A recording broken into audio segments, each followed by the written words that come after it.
Are you searching for a deeper understanding of your faith?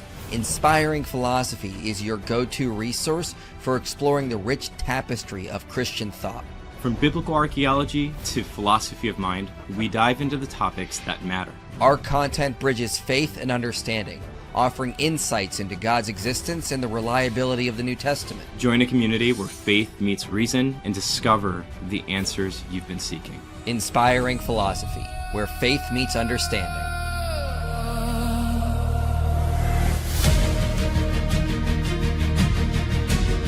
The fool says in his heart,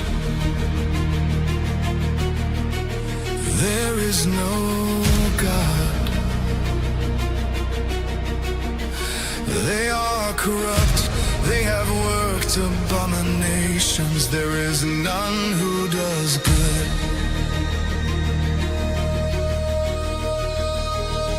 The Lord looks down from the heavens on the sons of man to see if there are any who understand, who seek after God.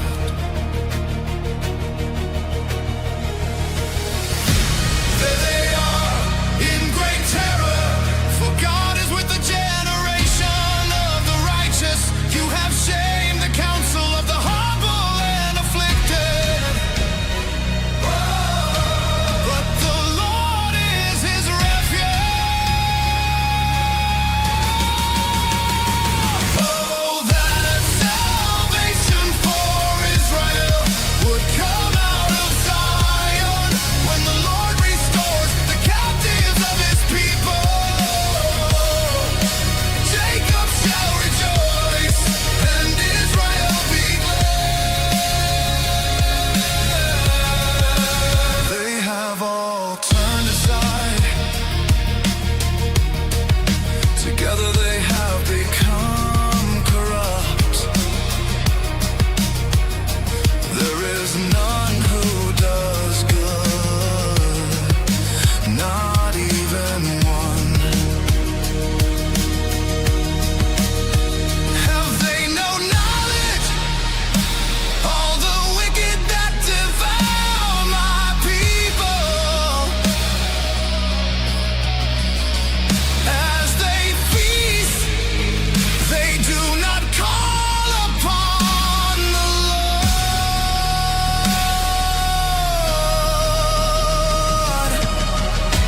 There they are in great terror, for God is with the generation of the righteous. You have shamed the counsel of the humble and afflicted. Oh, but the Lord is his refuge. Oh, that salvation for Israel would come out of Zion when the Lord restores the captives of his people. Jacob shall rejoice and Israel be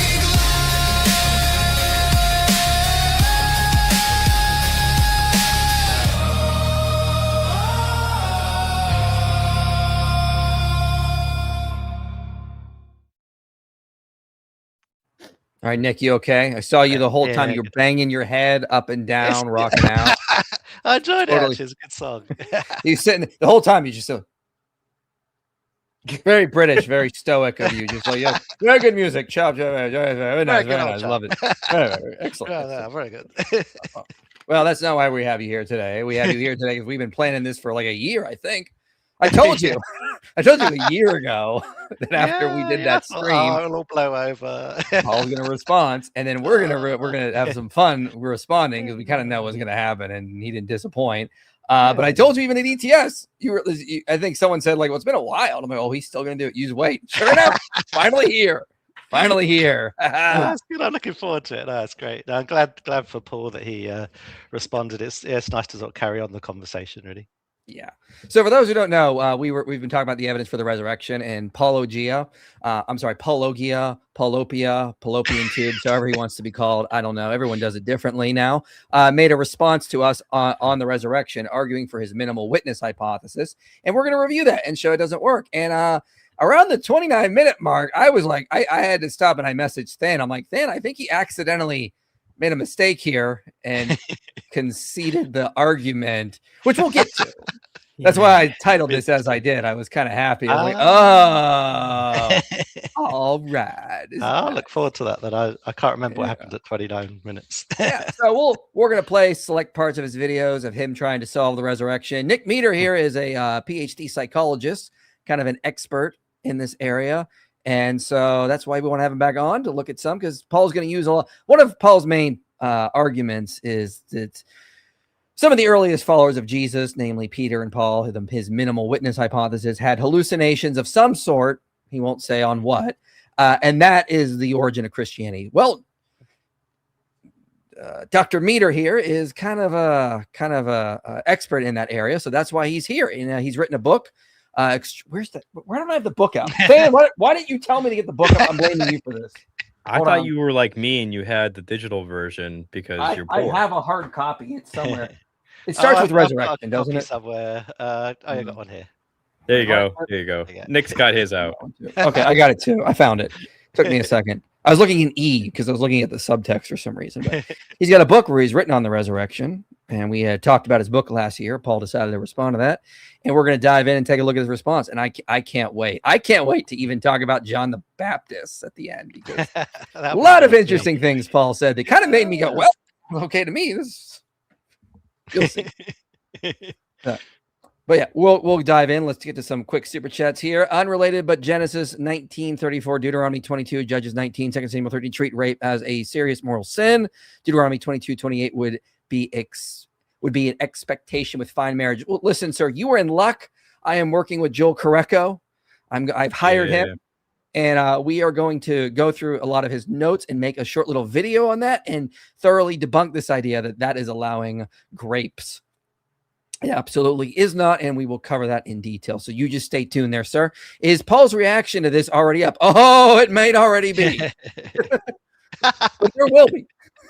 There will be a reaction to this. You mark my words. But my response to that is going to be like quite simply this. At this point, Paul, why don't you just come on the channel? Why don't you just come on the channel and talk to us directly? Let's have to do this back and forth. We'll do this. And then after that, if you want to have a conversation, we're ready. If you don't, that's on you.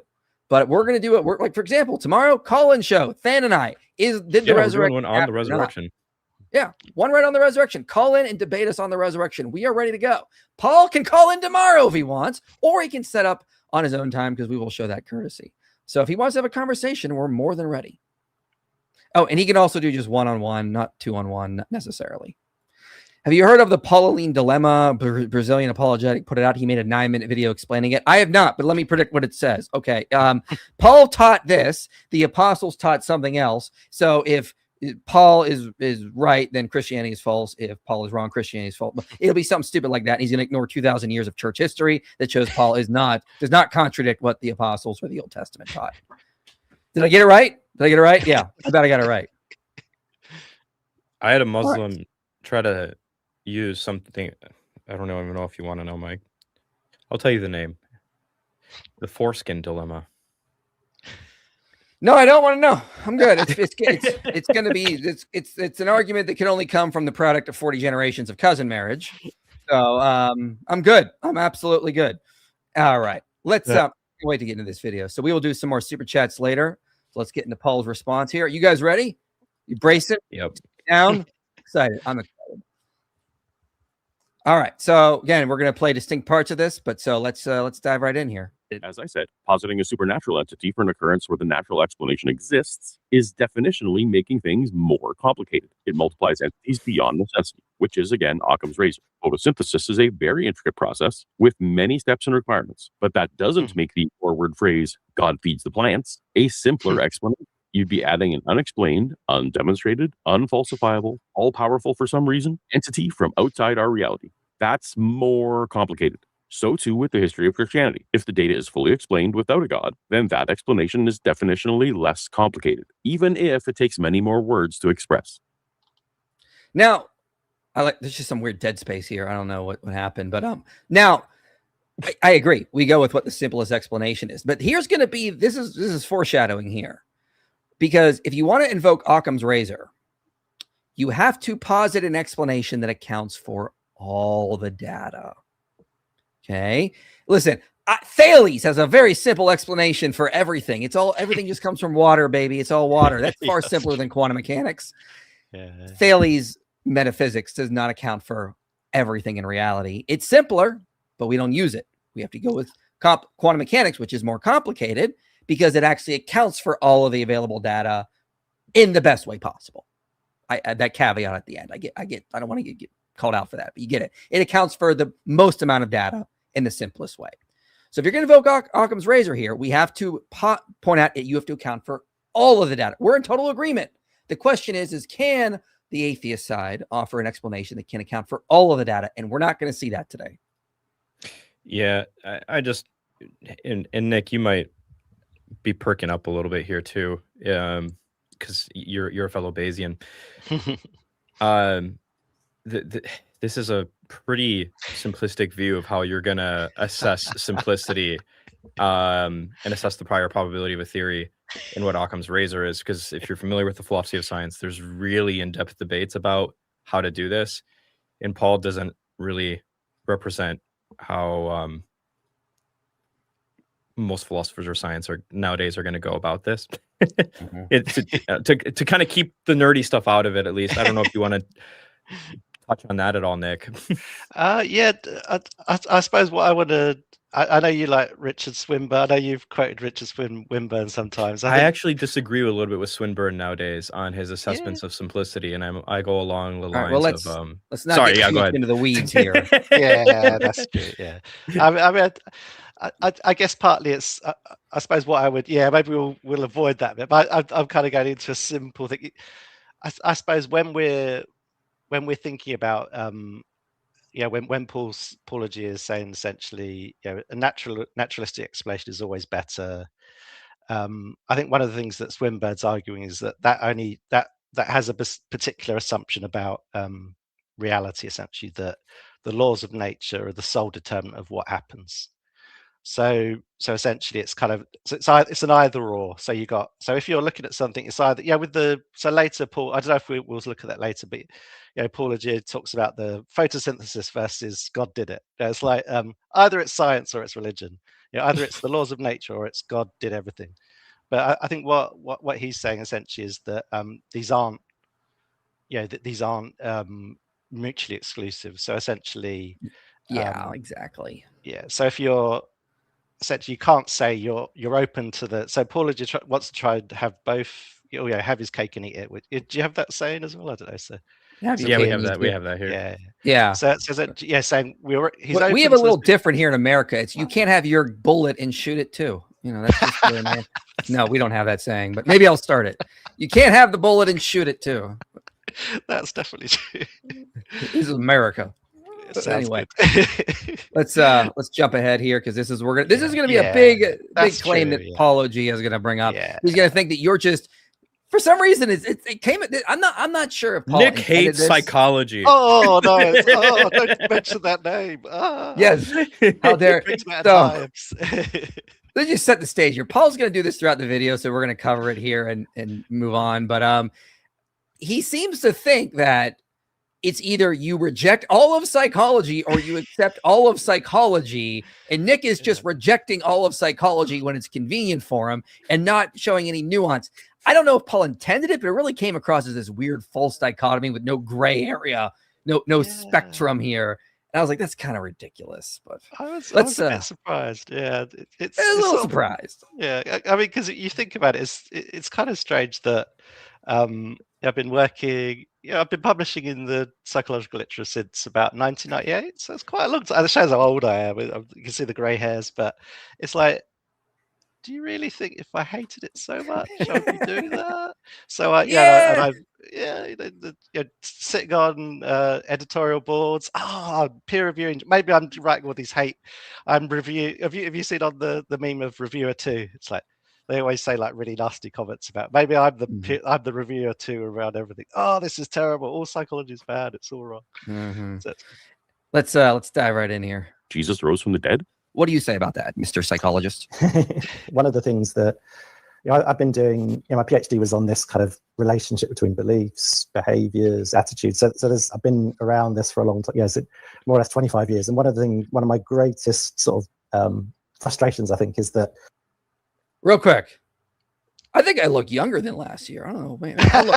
I looked exhausted there, man. I'm doing better, guys. Apparently, it's all good. Just want to point that out. Because you got me now. This is before you had me. Shut up, man. Fans been Our taking models off are all really the rubbish. Yes. Like the predictive power is just. I'm like, oh come on. Like my PhD, I was really optimistic. I'm like, okay, there's all these stupid people they've not done the methods right. I'm going to do really good methods, and I'm going to make a really great predictive model. It's like, actually, no, it's okay, but it's not even close. The entire field of psychology has no predictive power or predictive modeling. Gotcha. Now, in the morning, you'll be. Okay, so there's what we mean. You say the psychology is not a perfect science. Yeah. And then he's like, you see, like almost Dawa level. Like, you see, he said psychology's horrible. Like, I was like, come on, that's not what he said, man. What are you talking about? Is that a bit like, do you remember Kathy Newman, like so you're saying you're an axe murderer? It's like, no. Yeah. So if you want to clarify, be my guest. Yeah. So what I'm saying essentially is, so I'm not saying all psychology is bad, everything's rubbish, it's all, what a waste of time. Yeah, as you say, there's two extremes that Paulogia is saying. Essentially, it's like, just trust the science. Us skeptics, we listen to the scientists, we love science. This just share the science. And then there's the other side that's, we hate science, we want to shut it down, but if it helps our religion, we'll talk about it. But essentially what I'm trying to say is that that there are, when you're someone who works in writes in public, in journals all the time, what we're doing is, when we're looking at scientific literature, there are standard principles that people have been working for 20-30 years to be trying to identify factors that will essentially limit the strength of your evidence. So what you want to know is, if you're using these kind of methods, this will help you to be more confident, so we should trust that. So then that's where I'm being just trust this data because it's got good methods. The results, the data follow the conclusions. That's great. However, there's also what we've learned from doing in epidemiology and working through statistical theory, through psychological theory, lots of those things. And there are key, there might be cognitive biases, there might be the ways that we sample data or the way we analyze data can lead to erroneous conclusions. So what we need to do is to be able to see, if we spot those, we want to be able to identify them and say, this data here isn't quite as good, so we need to be careful about that. Whereas this data is really good, so let's look at that and be excited about that. So when I was like making fun of my PhD and how uninspiring it was, I was making fun of myself, not the whole of the psychology field. So it's but yeah, that was what I was trying to say. It's not like you've said that we can't use psychological data. In that very interview, you're citing psychological data. You never say that Paul can't use psychological data. Like, no, it's good. It's like, I point this out, like, it's like, you have physics, chemistry, biology, and like above that is like psychology. And as you sort of are going up that ladder, you're getting more into the soft sciences, like sociology, psychology. We can make good inferences from those, but we can never say this is the proof. Like, this is why, like, when I do a lot of sociological research with the help of like a friend of mine, Kenneth Vaughn, for example, we'll try to go to meta-analyses, because we'll be like, okay, meta-analyses show that, like several studies are finding the same result. There's a sense of replication. That's going to be more reliable. If people have brought me like one study and they're like, look at what this one study, and I'm immediately like, let me go to the sample size. Oh, it's only 50 people. Has anyone else found a similar result? No. Okay. I'll table this and I'll come back to it if I find something. But, sometimes I'll find a pretty good study. Like there's a really good study that Kenneth Vaughn sent me that Davis Brown published on Islam and Christianity. And that was very rigorously done. I mean, so, you gotta, it's a case by case basis.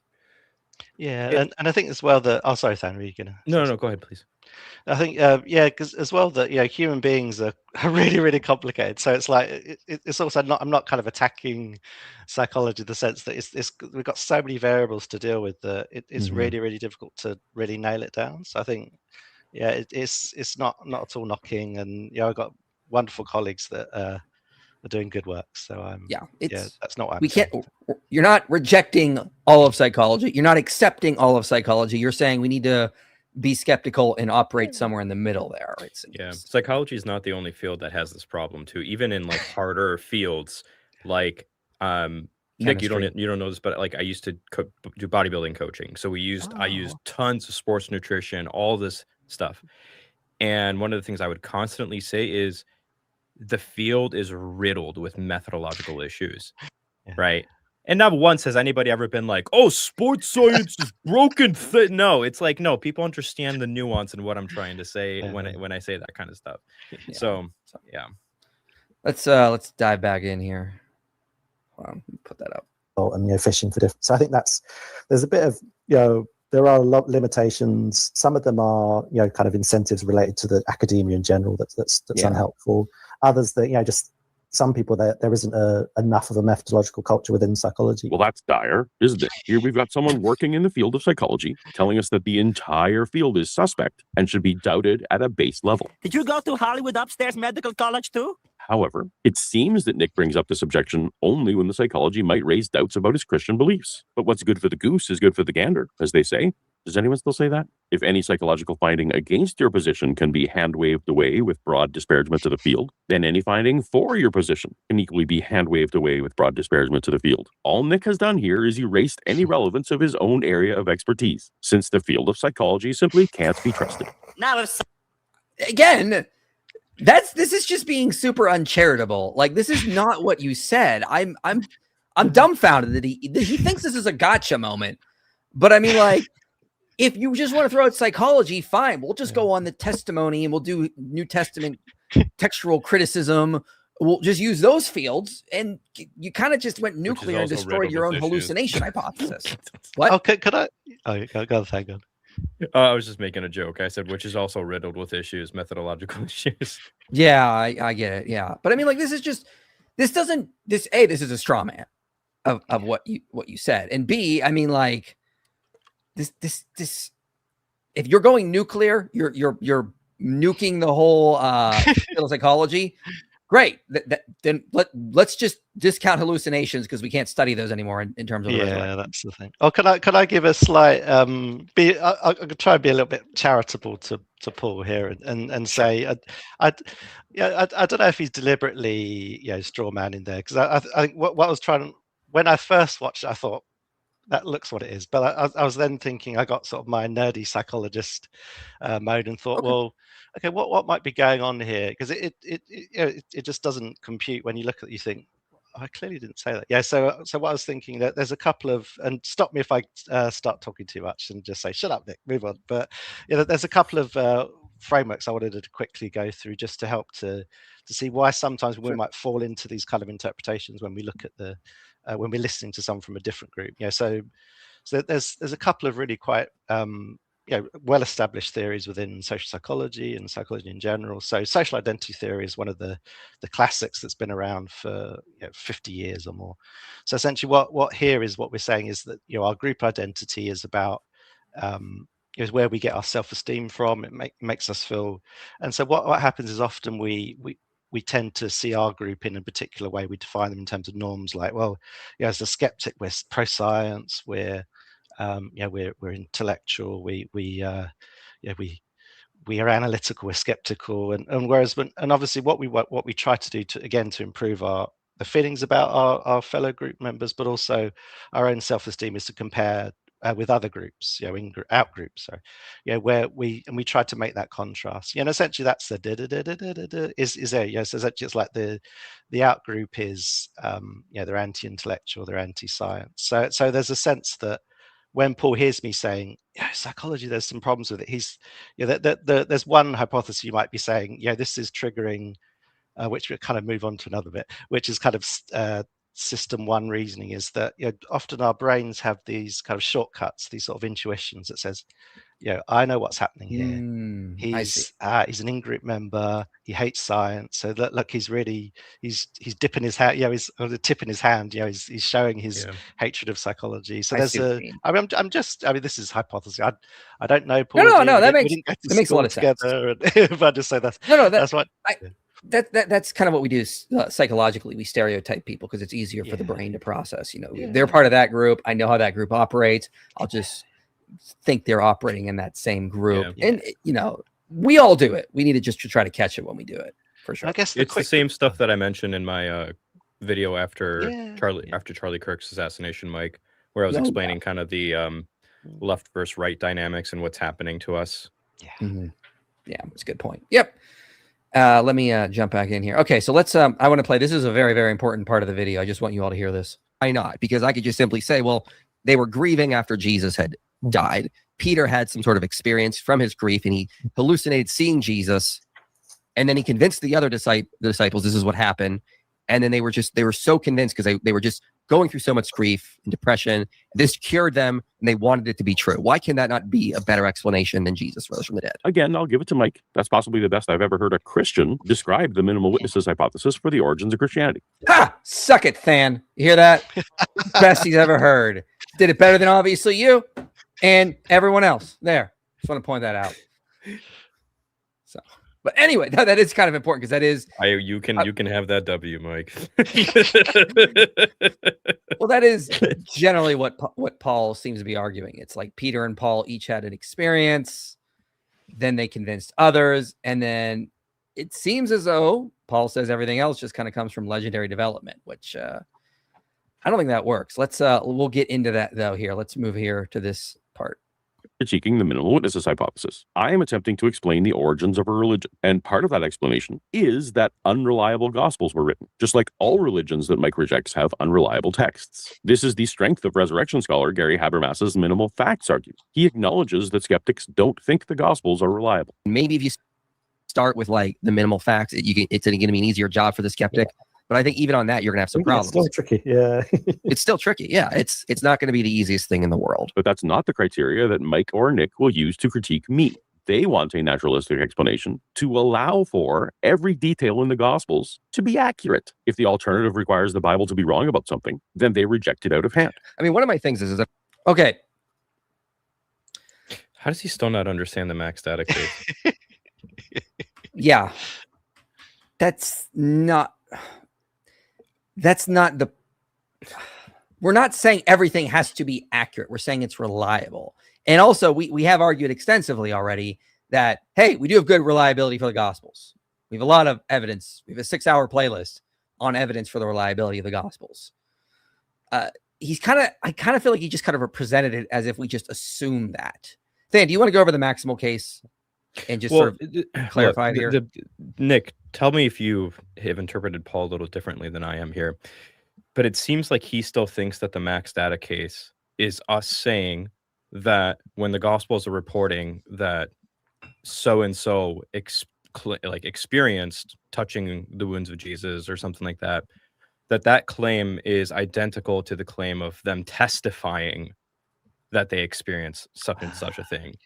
Because the max data case is saying, hey, the Gospels are reliable, therefore we have the access to what the original witnesses testified to and what they claim to have experienced.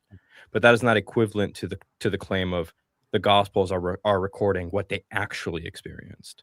And so on the max data case, we're saying, hey, we have all these claims from these reliable documents of all these people saying that they have these multi-sensory experiences. What explains all of this testimony of what they claim to have experienced? We are not trying to explain the fact that they did experience those things. That is the resurrection hypothesis. Yeah, let's play this next clip because Paul kind of elaborates a little bit more here. So I'm just going to leave it here and play. This is that I'm not a minimal witness guy or minimal facts guy. I think we should use maximal facts for the resurrection. And you're on the same page there, which is great. But I mean, and if that's the case, the Gospels are reliable. We have the disciples and the women experiencing on a naturalistic hypothesis, a hallucination of Jesus. That is, they're hearing his voice. They're able to touch him. they're seeing too. So this is multi-sensory. If you've already concluded that the Gospels are so reliable that these kind of details cannot be false, then you're not actively entertaining any naturalistic hypothesis in any kind of intellectually honest way. The author of Luke Acts explicitly declares several times that God raised Jesus from the dead.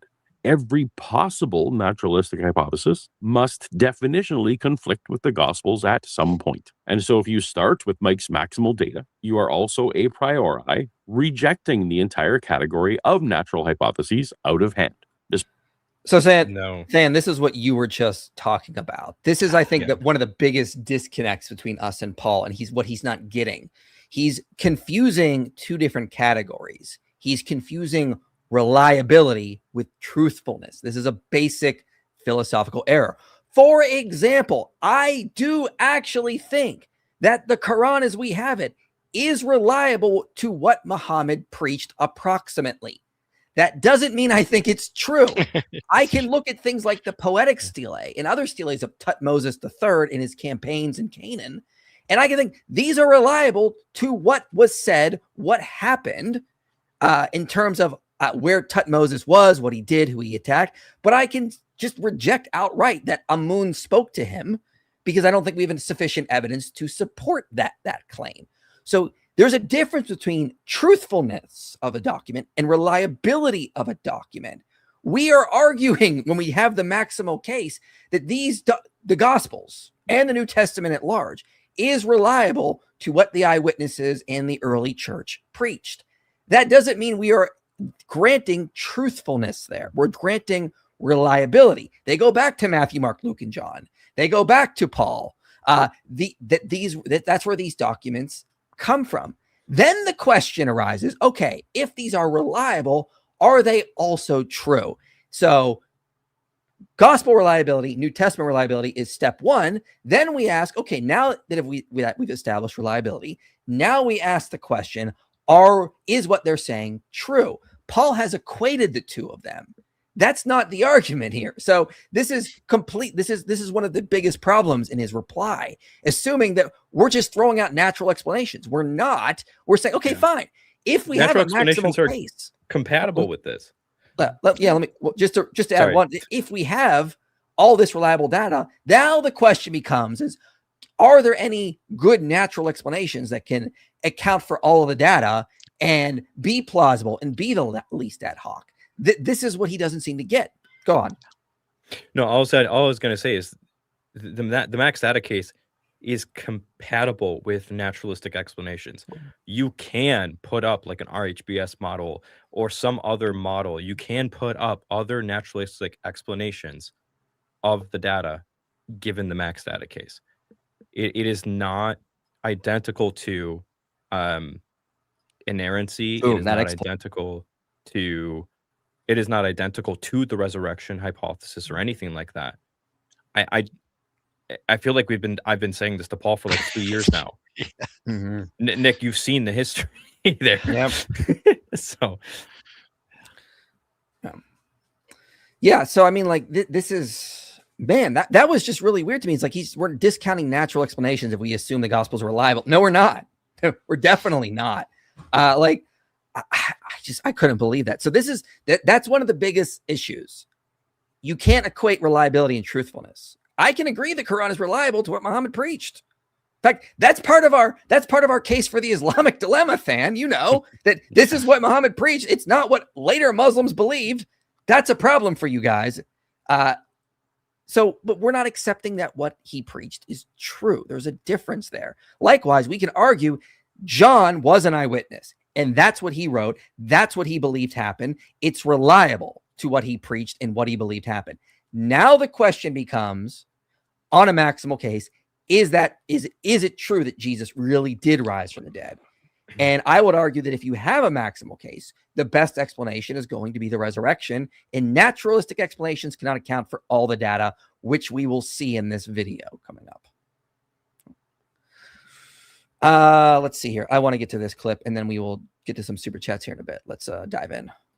of minimal witnesses is the idea that the undisputed data surrounding the origins of Christianity can be fully explained in the context of just one individual, probably Peter, having an initial experience that they believe to be risen Jesus, and for a few years later for Paul to have also had an experience he believes is the risen Jesus. The sufficiency of the minimal witnesses model does not rise or fall on the exact nature of these experiences, only that they are non-veridical, i.e., they weren't of a really real risen Jesus. I so happen to be convinced that grief hallucination is a reasonable candidate for the inciting incident of Peter's experience, but I do not and need not insist upon it. The historical evidence is far too underdeterminate to be dogmatic. Still, as I defend grief hallucination as a plausible catalyst for Peter's beliefs, it's great to get feedback and perspective. Okay. This is where I think I wrote most of my notes here. So he's presenting his minimal witness hypothesis. This is what we mean. This is what we mean in terms of you got to have a theory that has explanatory scope and power. This is what Paul was talking about earlier when he said we need to go on what is the simplest explanation if we're going to invoke Occam's razor. But again, Occam's razor, going back to Paul's own criteria now, Occam's razor is going to invoke the simplest explanation that can account for all the data. What he just presented does not account for all of our available data. It most certainly doesn't. And I don't even think it doesn't even deal if we set the gospels to the side and only use them minimally. Yeah. Because again, we have earliest data like the Creed of 1 Corinthians 15, the early sermons that are preserved in Acts. We have that data that shows that Jesus is appearing to multiple people in group settings, multiple witnesses. I mean, even just go in the early creed, he's appearing to the apostles, the disciples, James, Peter. It's the minimal. This is the problem. It's different than you're going to get from other atheists, is that his explanation doesn't account for all of the data here. You guys get what I mean? No, yeah. His model's built on a model of the modeling of the Gospels and Acts that is not worst case scenario reliability, but like just very, very low view of the reliability of the Gospels, such that the data that it's trying to explain is very minimal. And so given that background assumption, the minimal witnesses model does explain all the data, but we are at a fundamental disagreement about how to model the Gospels and therefore what the data that is in need of explanation actually is. Yes. Like, Nick, would you? I think so, yeah. I mean, I think it's there. I don't. He doesn't mention social contagion. Is that what he's relying on as well? I don't know. I would assume that's going to be part of it, right? Like, yeah. Peter had a grief hallucination, and then that grief hallucination sparked him to talk about something. This right, and then through the process of social contagion, other people started talking about it, and maybe somebody else had to but that's very similar to something that others would call the RHBS model, like a reburial hypothesis with one of the women having a hallucination, and then through social parameters, right? People started actually. Here's like what I'm trying to get at. Like, I have so many more questions as how his minimal witness hypothesis can explain all of the data we presented. Like, what about the reliability of the Gospels? What about the onomastic congruence we find in the Gospels? What about the early reports of people of multiple people experiencing Jesus, not just Peter? What about skeptics who converted? Okay, yeah, Paul may have had a hallucination. What kind of hallucination was that? It can't be a grief hallucination. Why did it convince him that Jesus physically rose? What about the women finding the tomb that was empty? That again meets criteria of embarrassment. Okay, why is the resurrection belief and the messianic expectations so unlike the surrounding culture of what Jews were expecting the Messiah to be? Why was it believed Jesus was a miracle worker in that time, even by non-Christians? Like, there's so much data that the minimal witness hypothesis isn't explaining. So like what I'm trying to get at is when you deal with typically atheists, they come up with all sorts of different explanations to account for this data, making their hypotheses ad hoc. Paul seems to be doing the opposite. He's just not even trying to account for that data, thinking he just explain against everything else by legendary development. But you can't do that. We have a lot of data that we know is reliable and early, like that Jesus predicted his death and resurrection, like that Jesus was known to be a miracle worker, like that the Christian ideas of messianic expectations were unlike what the surrounding Jews were expecting with who they thought the Messiah was going to be. Like the fact that skeptics like James and Paul converted. Like we know that the resurrection belief that Jesus physically rose from the dead was early, based on the creed and other parts of the New Testament, 1 Corinthians 15, that this was a very early belief. And if you're going to be preaching a very early belief within a few years of Pentecost that Jesus rose from the dead, I mean, like, eyewitnesses are going to be around. Like, there's going to be people going, wait a minute, what are you talking about? Like, I mean, like, it seems just very, very unlikely. And when you try to account for that data, like if we were to press him on this, which is maybe why we should have a conversation, can he account for all of that with just this minimal witness hypothesis? Dare I say, I don't think he can. It's hard, isn't it? Yeah, I think it maybe. Yeah, I guess Paul would say that. Yeah, he's writing a book, so he'll give all the information there. But I think at the moment, fair. It's been around for a few years, hasn't it? And it isn't clear what data he's dealing with, because obviously he presumes we must know something about Peter, right, and Paul. But I mean, where are we getting that information from? So we don't really know what the sources he's saying. So obviously he's discarding the Gospels completely. I think that's what he was saying in his previous video, wasn't he? Yeah, I don't think we can do that anymore. I think there's too much data out now that shows that we have some pretty and like Than is already working on studies with more onomastic congruence and undesigned coincidences, actually getting some real numbers behind them. I mean, like, well, yeah, Nick, do you want to? I can see if I can give you an early copy of that paper. Oh yeah, definitely. Yeah, that'd be interesting. Sure. Yeah, I mean, like, what was I going to say? I mean, like, also, Paulogia won't tell us what they experienced, what kind of hallucination it was. He's just saying they experienced something non-veridical. Okay, you're lacking explanatory scope and power. You're just saying, like, they experienced something. Great, but that's not really a complete explanation here. So it's like, you can't just, they experienced something. Okay, that's not actually explaining what they experienced and how it was able to cause the beliefs they had that gave rise to Christianity. So you're not actually accounting for all the data. This is the biggest problem. There might be an interesting. I think did I mention about there's been a meta-analysis just a few years ago. So this is I think Lorna Staines.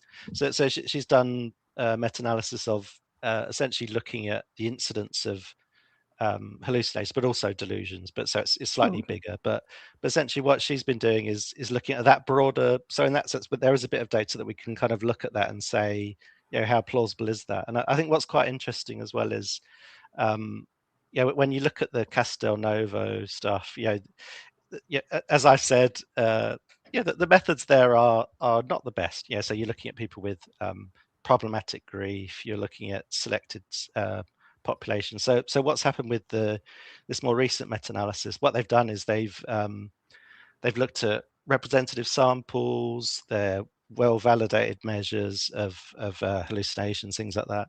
And quite interesting, when they do the meta-analysis, you actually get an incidence of just 2%, and the 95% confidence interval between 1 and 3. So there's a sense that I suppose as well, it's a question of, what is Paul trying to get to, in the sense of saying, well, how likely is this? And then also saying, well, is it just possible? Is it like 0.00001? That's fine. Is it possible? If it's possible, a naturalistic explanation, then it's fine. It's kind of, or is it, or are you actually trying to, being able to, explain the data in that sense, is being able to say, well, how probable is it? So essentially saying it's as probable. That idea of the Occam's razor, it's simplicity only really comes into it after you've actually known that you are as it explains the data as well as the other theories. So I think that's one of the things as well, that I think that data's it's sort of beginning to be a bit clearer now in terms of that, and I think that's probably a problematic for him as well, because actually once the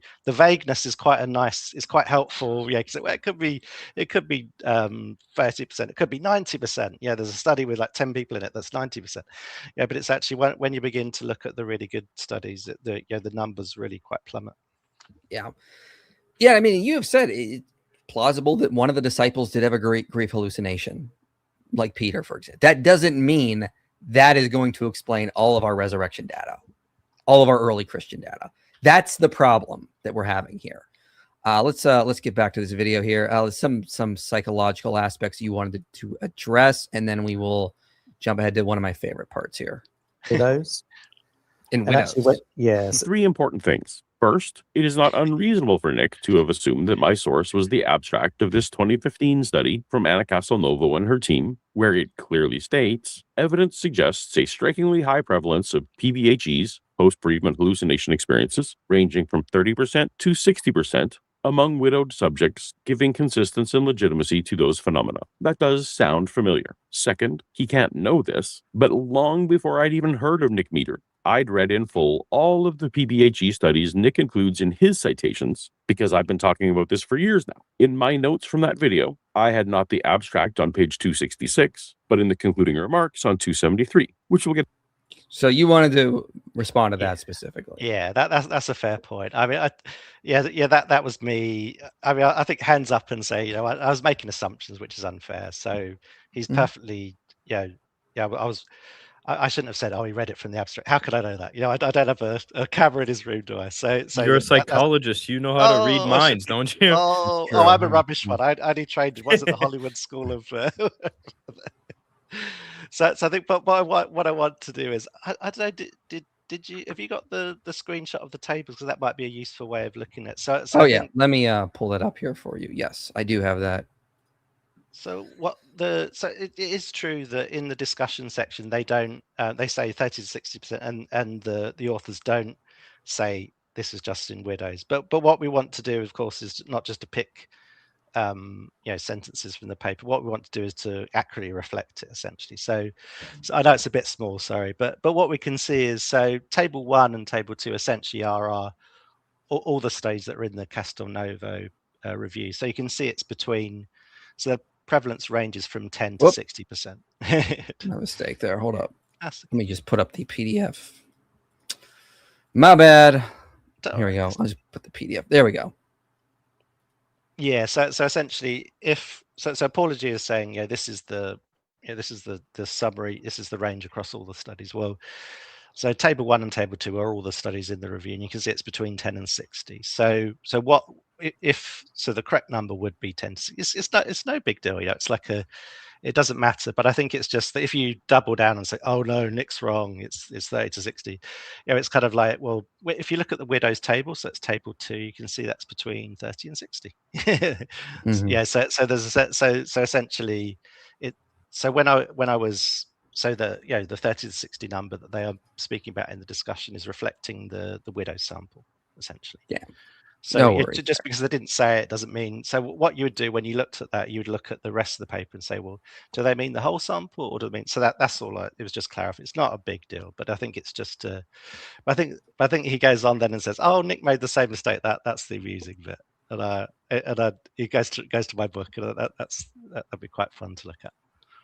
Okay, yeah. Let me see. Where did he? I think this is the point where he brings that up. Let me double check. Yeah, I think we're good. All right, so he's. Why is that not coming up? Dan, what did you do? Do anything. You're the all right, I fixed it. I fixed it for you. You're welcome. Man is on the screen. Oh, there we go. I used the numbers 30 to 60%. What does his brand new book say? And I quote, feeling a sense of presence of the dead during bereavement is common, approximately 30 to 60%. You may recognize those as the very same numbers that I used. You will also note that his sentence doesn't qualify widows. Checking context, this is in a section called bereaved population, which is how you describe a general population in a bereavement study. In fact, the word widow doesn't appear anywhere in Nick's entire chapter on hallucinations. I got you, Nick. Now what? Now what are you going to do? I quit. I give up. No, I'm only joking. So what do I mean, I think, is the question. So I think, is it okay to go back? And I'll try and explain what I mean. So sure. What happens is the 30 to 60% is an unfortunate coincidence for Paulogia. So what Paulogia is saying is, the world's greatest psychologist got messed up. It's very kind of him to say that, but clearly I'm not the world's greatest psychologist. I presume that's with irony. But anyway, so there is the 30 to 60% is that is true. That is the range of widows. But there's also a sense that if you go back to the table 1 and table 2. Oh, from the table thing you gave me? Yeah. So this will kind of explain what I meant. So you can see I'm There you talking go. about sense of presence in that where he actually took a screenshot of my book, and so you can You want see. me to go back to that? I see what you're saying. Oh no, sorry, no, that's okay. No, just the table's okay. Yeah, if you go back to the You want the table. table? Make up your mind. Sorry, yes, I'm not explaining it very well. No. Yeah, but yeah, so essentially, if you go to the phenomenon, it's very hard to say. Phenomenon column. So you can see some of the studies are say hallucinations on their own, and some of them say hallucinations plus felt presences. So essentially, what I'm doing there is I'm when I'm writing my book, I'm saying there's a difference in the estimates between when you have hallucinations by themselves, when they measure hallucinations just on their own as a a more precise phenomenon, or whether you also include felt presence. And so when you do that, what you have is then you get the 30. So again, I'm not trying to make a summary of the whole sample again. I'm just giving you a subset of that. So I'm doing something quite different to what Paulogia was doing. So just, I mean, it's quite petty, but I thought, if it's going to make a big deal of it, I just want to, it's good to at least clarify that, and just to make sure that we're on the same page, and we're hopefully that makes sense to him. But if happy to clarify more if not. But that was just very. No worries. We'll get back because we're going to get to my favorite part of this video coming up here. But first, I want to do if the prior probability of God's existence is 50% or below, let's say 30%, does the resurrection hypothesis still remain the strongest? All right, Than, you answer this. I'm going to tune out. The answer is it depends. I know that's an annoying answer, but it depends. Because it's not just theism that matters here. What also matters is if you think there's a biconditional relationship or not with theism in something like an incarnation and resurrection, or if you think like theism highly predicts a resurrection or anything like that too. So where the threshold is for the bottom end of the bar can be for what the prior probability is for theism is going to be dependent or conditional on what you think the relationship is between something like an incarnation and resurrection and theism, if that makes sense. Nick, do you have any? Oh yeah. So there's a couple of Swinburne's tried it. I've tried it too. So there's a sense that we took quite different approaches to how to model it, but essentially what we find is it's only if you really have to get into the point of essentially God's existence has to be really quite low. You've got to be pretty sure that God doesn't exist, to be honest. And you have to start with that. And even then, I think it's just it's how you structure the prior probability as well. It's what's going into because almost you start from where do you start, and then what's feeding into your prior. Yes, I think probably similar to what you're saying, Than. But I think generally speaking, it's going to be pretty low. You have to presume that it's very unlikely that God exists. Yeah, because one more point, Mike. I'm sorry. I also think that how you model out the Gospels and what you think the data actually is super important for this too. Because if you take a maximalist position, then I'm going to argue that the Bayes factor is going to be extremely heavy in favor of the resurrection hypothesis, because in order to get a full posterior probability, you can't just take one non-resurrection hypothesis and then get the Bayes factor. You have to take the whole entire non-resurrection hypothesis space into account to get the full Bayes factor. And so by that light, I think the prior can go pretty low as well. Are there any good answers to objections on theistic arguments from Schmidt or Oppie, etc.? They make me doubt that I can make a cumulative probabilistic case. Yeah, check out stuff, right? Richard Swinburne, Miracles, the Jawadi as well. They've got some good stuff on that.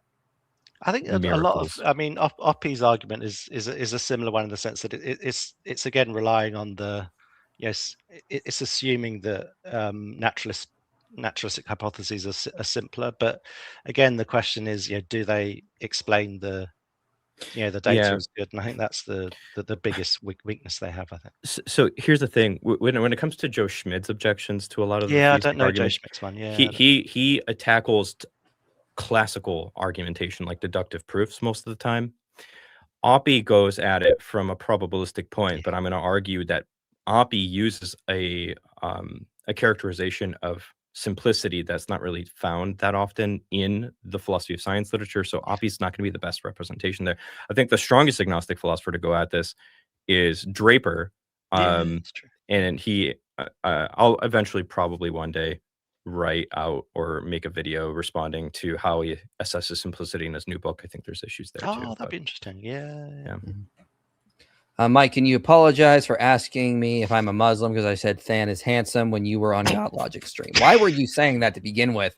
You need to apologize to us. And that's a reasonable assumption. They've been hitting on him a lot lately. It's been kind of weird, but I apologize for thinking you're a Muslim. Just don't say things that are a little sus. Look, yeah, Aaron, the Muslims are making videos and websites about my bite. Like, I'm very interested in it. They're very weird. In my bite. Do you think America has a gun worship problem? No, I think the rest of the world doesn't have enough guns. What does gun worship mean? Like, I don't know. We don't have idols to guns, so no, we don't. Yeah.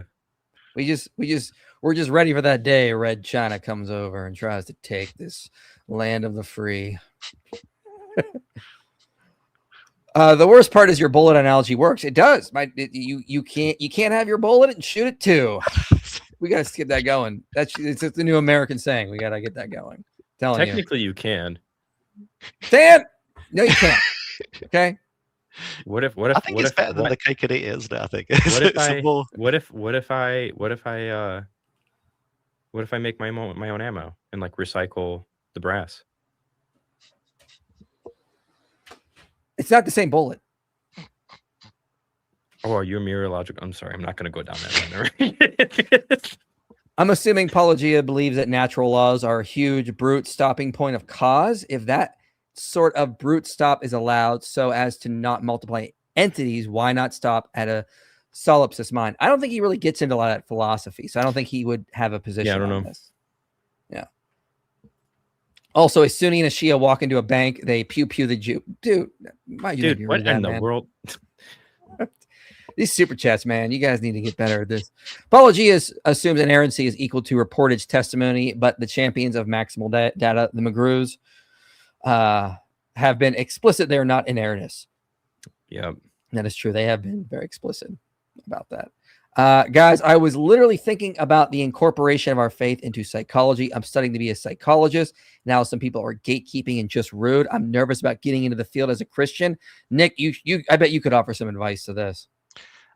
Yeah, I think just be confident. I mean, I've dealt with that.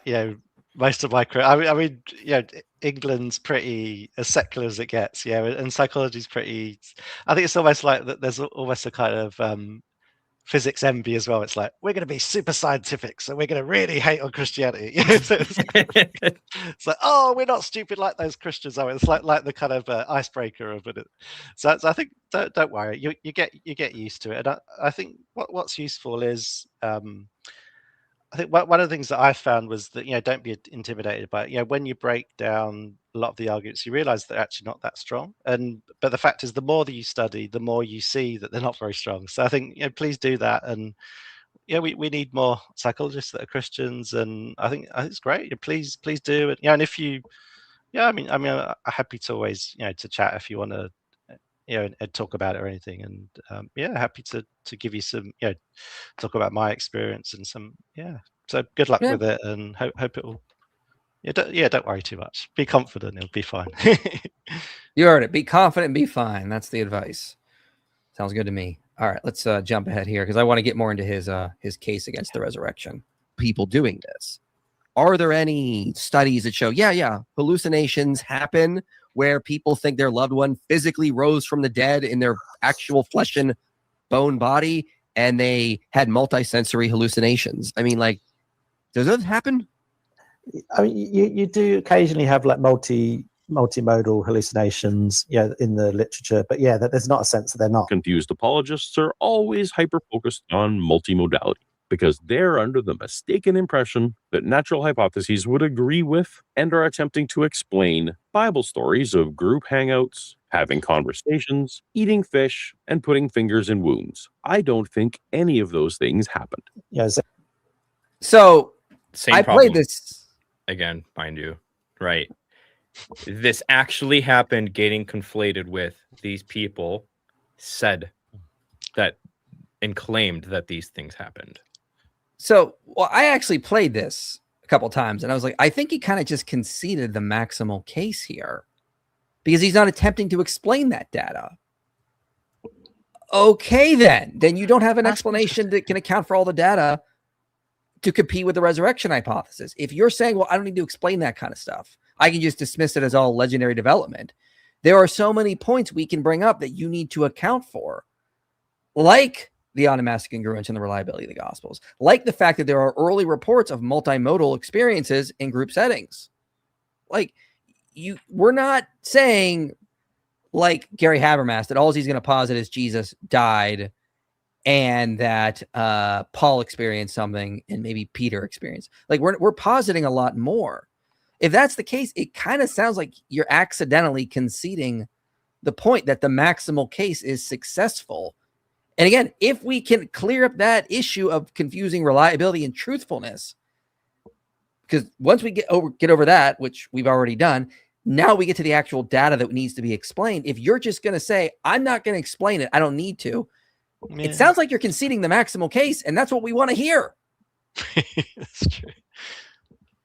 That's what I kind of got from this whole section. And I even text Than, I was like, sounds like based on that stuff, if we get over the difference between reliability and truthfulness, and we get to this point, and you don't want to even try to explain this data, you're conceding the maximal case or that you can't explain it.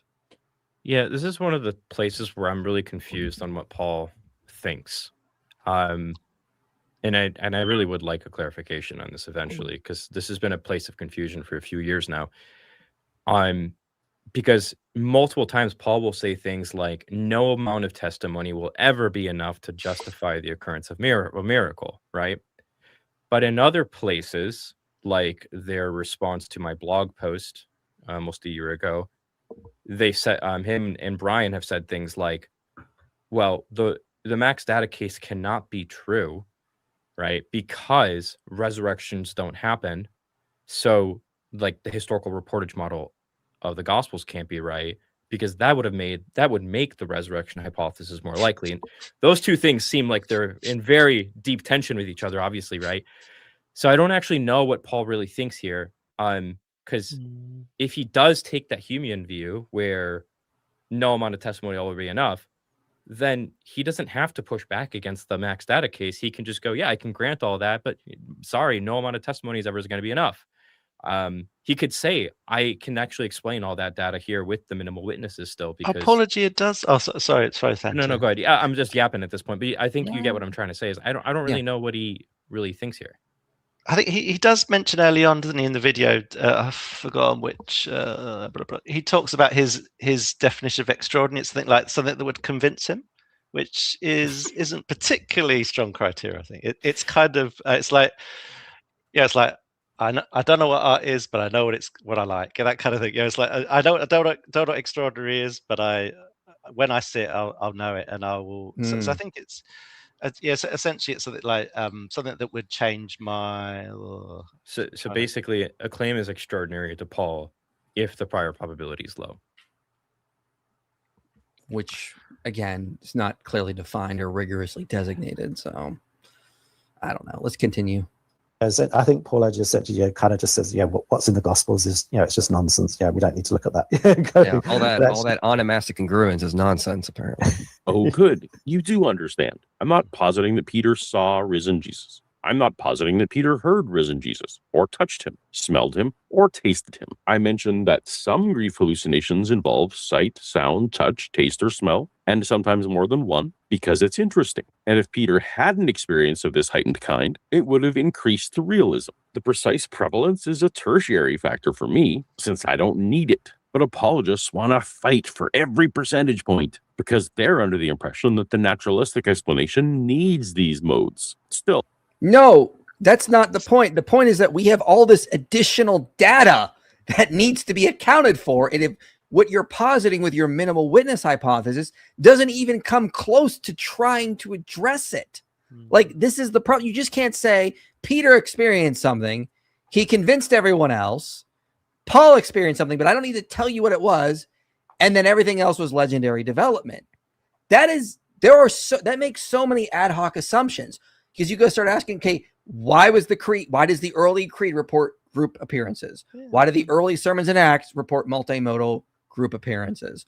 Why did they start developing these stories the way they did? Why do they achieve onomastic congruence? Why are they inventing stories about women discovering the tomb in a culture that would have worked against? Why are they even inventing an early tomb, which I'm pretty sure Paul still rejects that Jesus was buried? And he's got to explain away that data too, which I think is even harder for him to do, to explain away why Jesus was buried, or it's reported that he was buried, instead of just being left on the cross. I mean, there's so much data here that needs to be explained. So it's not that we're saying your hypothesis doesn't include it. We're saying there's a bunch of data left on the ground.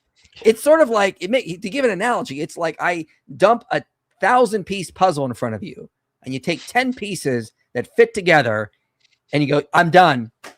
I solved the puzzle. No, but there's a bunch of other pieces here that we apologists bring up, and if you're not going to explain that all, you've conceded, because all I'm going to say is the same thing I say to atheists when I debate them on God's existence. Okay, you don't have to offer an explanation for that data. I offer the resurrection as the best explanation for all this extra data you're not explaining. If you're not going to explain it, I am justified in saying the best explanation of the maximal case of all of our available data is that Jesus rose from the dead. You are fine not explaining it, but don't tell me I do not have the best explanation if you're not going to replace it with a better one. If you're not even going to attempt to explain all this additional data. Yeah, most of the time, it's just going to boil down to them saying that isn't data. Right. Yeah. Because again, they're going to model the gospels in such a way that, like, you don't have to, there is no empty tomb to explain. There is no 21 set. There isn't no 21 unique eyewitness testimonies that we have that are recorded in the gospels, right? That's all legendary development. The only thing that we really have to explain is Peter. And I've done a test case on this, because I've had 2 debates, Jim Majors and Captain Dadpole. We didn't debate the resurrection. I wanted to do something different, because I really wanted to test this. I debated them on, was Jesus buried in a tomb? And both times they did not know what they were doing. I'm sorry. That's just the fact. They just explain things ad hoc way. And the point I was trying to make is, if we just go with a natural thing, being buried in a tomb, why are you dismissing it when all the data points to that? And you're coming up with all these ad hoc, convoluted explanations to make Jesus remain on the cross or get thrown in a mass grave. You're not actually following the data. So if you can't actually follow the data when it comes to being buried, why do you think I'll believe you when you say you're following the data when it comes to the resurrection hypothesis? All the data shows Jesus was buried in a tomb. Fight me. Like, that's just what it shows. And you just dismiss that away tells me you're not actually following the data where it leads. That's all I'm saying. I love when you get on your angry rant. I'm ready. Again, tomorrow, come debate us on the resurrection. I am so ready. I am so confident in this argument. Clip me. Like, seriously. Come debate me in person. I'm more than ready for you guys to come on the call and present this data. Don't you bench Paul? I'm just like, look, let's just talk about Jesus being buried in a tomb. Explain to me why you don't think that happened.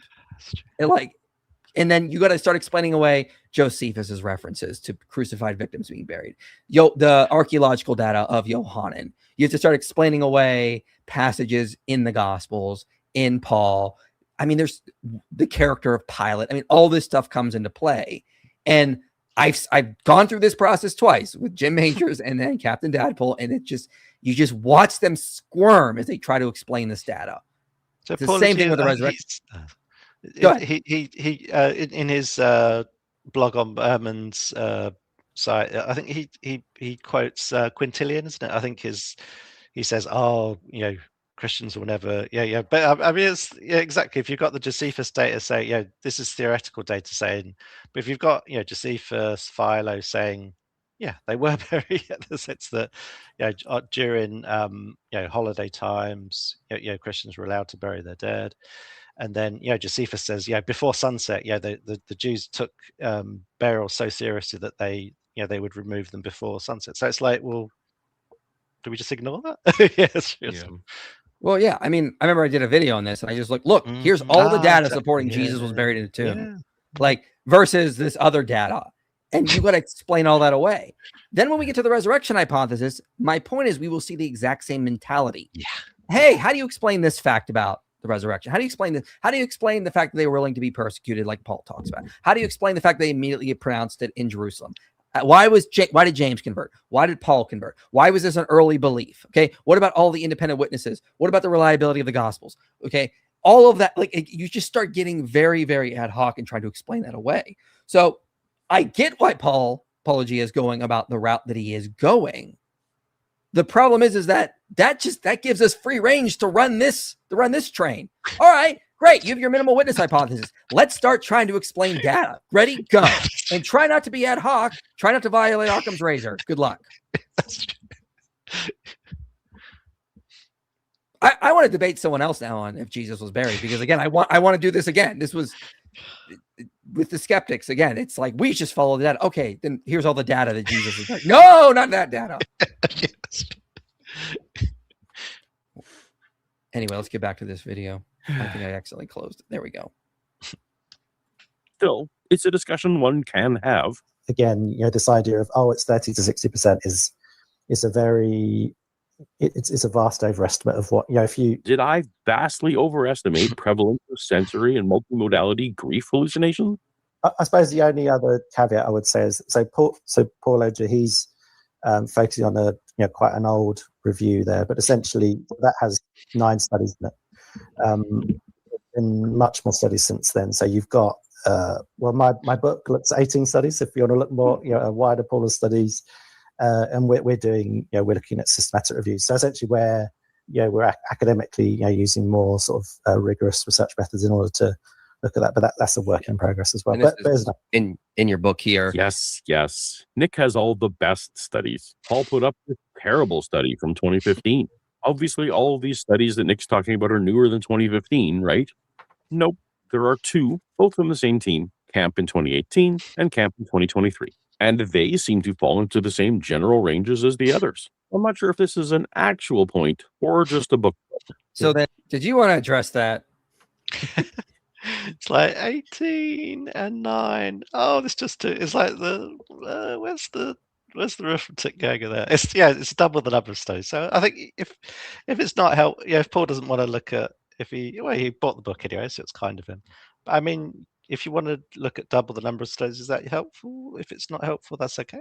But also there's, I think I was talking about earlier, there is another set of data that I talk about that Paulogia didn't talk about. I think there's that broader non-clinical population where you've got about 50,000 participants. You've got another, I can't remember how many studies in there, but so you've got that data set which is actually giving you a much different estimate. So I think there's a sense that there is double the number of studies in bereavement hallucinations. There's also another meta-analytic data that we look at. So I think there's plenty of data there. I think so. It's I'm not sure what the confusion was. I think what I think he's saying is a fair point. Is I suppose is that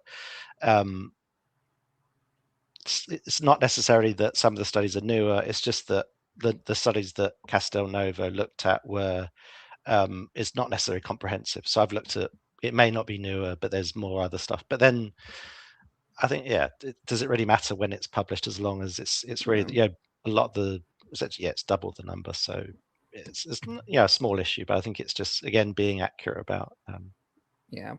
We're going to jump ahead because a lot of the points that Paul brings up in that time, we kind of already addressed, and I'm not just going to beat a dead horse. Let's continue on. Makes sense. Okay, so I had to go to Nick's paper to figure out what he meant. He and Lowe criticized Haroldson, saying there was no attempt to adjust for potential confounding factors. That sounds bad. What factors were they concerned about? They write, for example, the targeting of participants with an interest in spiritualism, theosophy, and new religious movements may have biased results if they are also more likely to experience apparitions of those who had a violent death. Wow, that's terrible. Now, I'm sure this is just a technicality, but can you point to the studies that say an interest in spiritualism affects apparition experience rates? The if they are more likely parenthetical is slightly concerning. And I notice you have no citation because the classic Rees study found that religious belief bore no significant relationship to the occurrence of hallucinations. The Grimby study found elevated experiences among widows, regardless of belief orientation. It's almost like this wasn't a factor that needed to be adjusted for, and yet Loke and Meader just dismissed it out of hand because of this nothing burger. They instead identify the worst possible outcome. Failure to make such statistical adjustments can neither overestimate or underestimate prevalence rates. While the rates may be in question. All right, well, he's attacking you. Now, what are you going to dear. say? Defend yourself.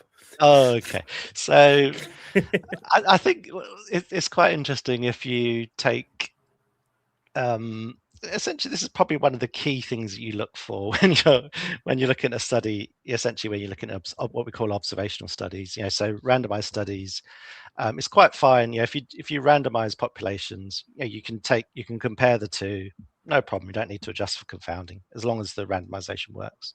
However, when you don't have randomization, you're taking two independent data sources. So perhaps it might be helpful just to talk about the study a little bit, just to give that context.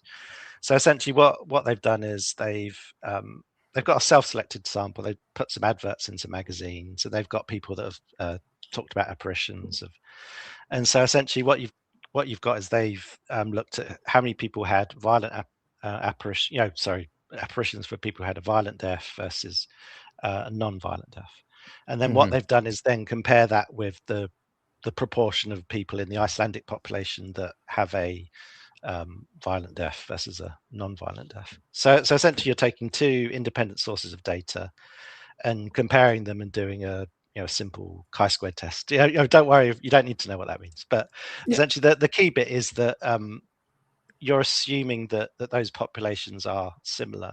But essentially, if you're looking at a randomized sample, yes, that's fine. If you're not, that's just no one would plausibly make that assumption, essentially. And Paul's like, that's a nothing burger to it's like so it's kind of like it's probably the key thing that you would do if you were looking at when you're in an observational study to make sure.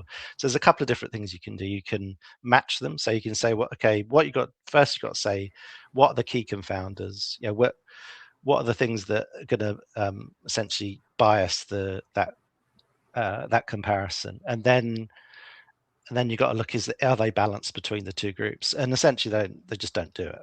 And so that is so essentially you could say, oh well, this is Nick being an apologist, try to knock down the study. But I think what you can look at is there's essentially as scientists who look at the literature, there are particular frameworks and tools that you look at and say, well, okay, do they consider these things nothing burgers? And it's like, what are the sort of things you do as a scientist when you're trying to do it, formally look at a study and say, is it reliable or not? Is it valid?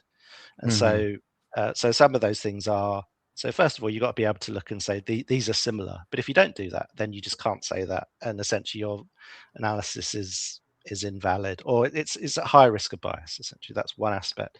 But then there's other aspects to the study too, that essentially, how do you define violent death? So CDC, how they define violent death is essentially homicide, suicide. They don't, it's an intentional act, and obviously accidents by definition aren't intentional, right? They're accidents. So essentially they're using an ad hoc definition of violent death as well. So it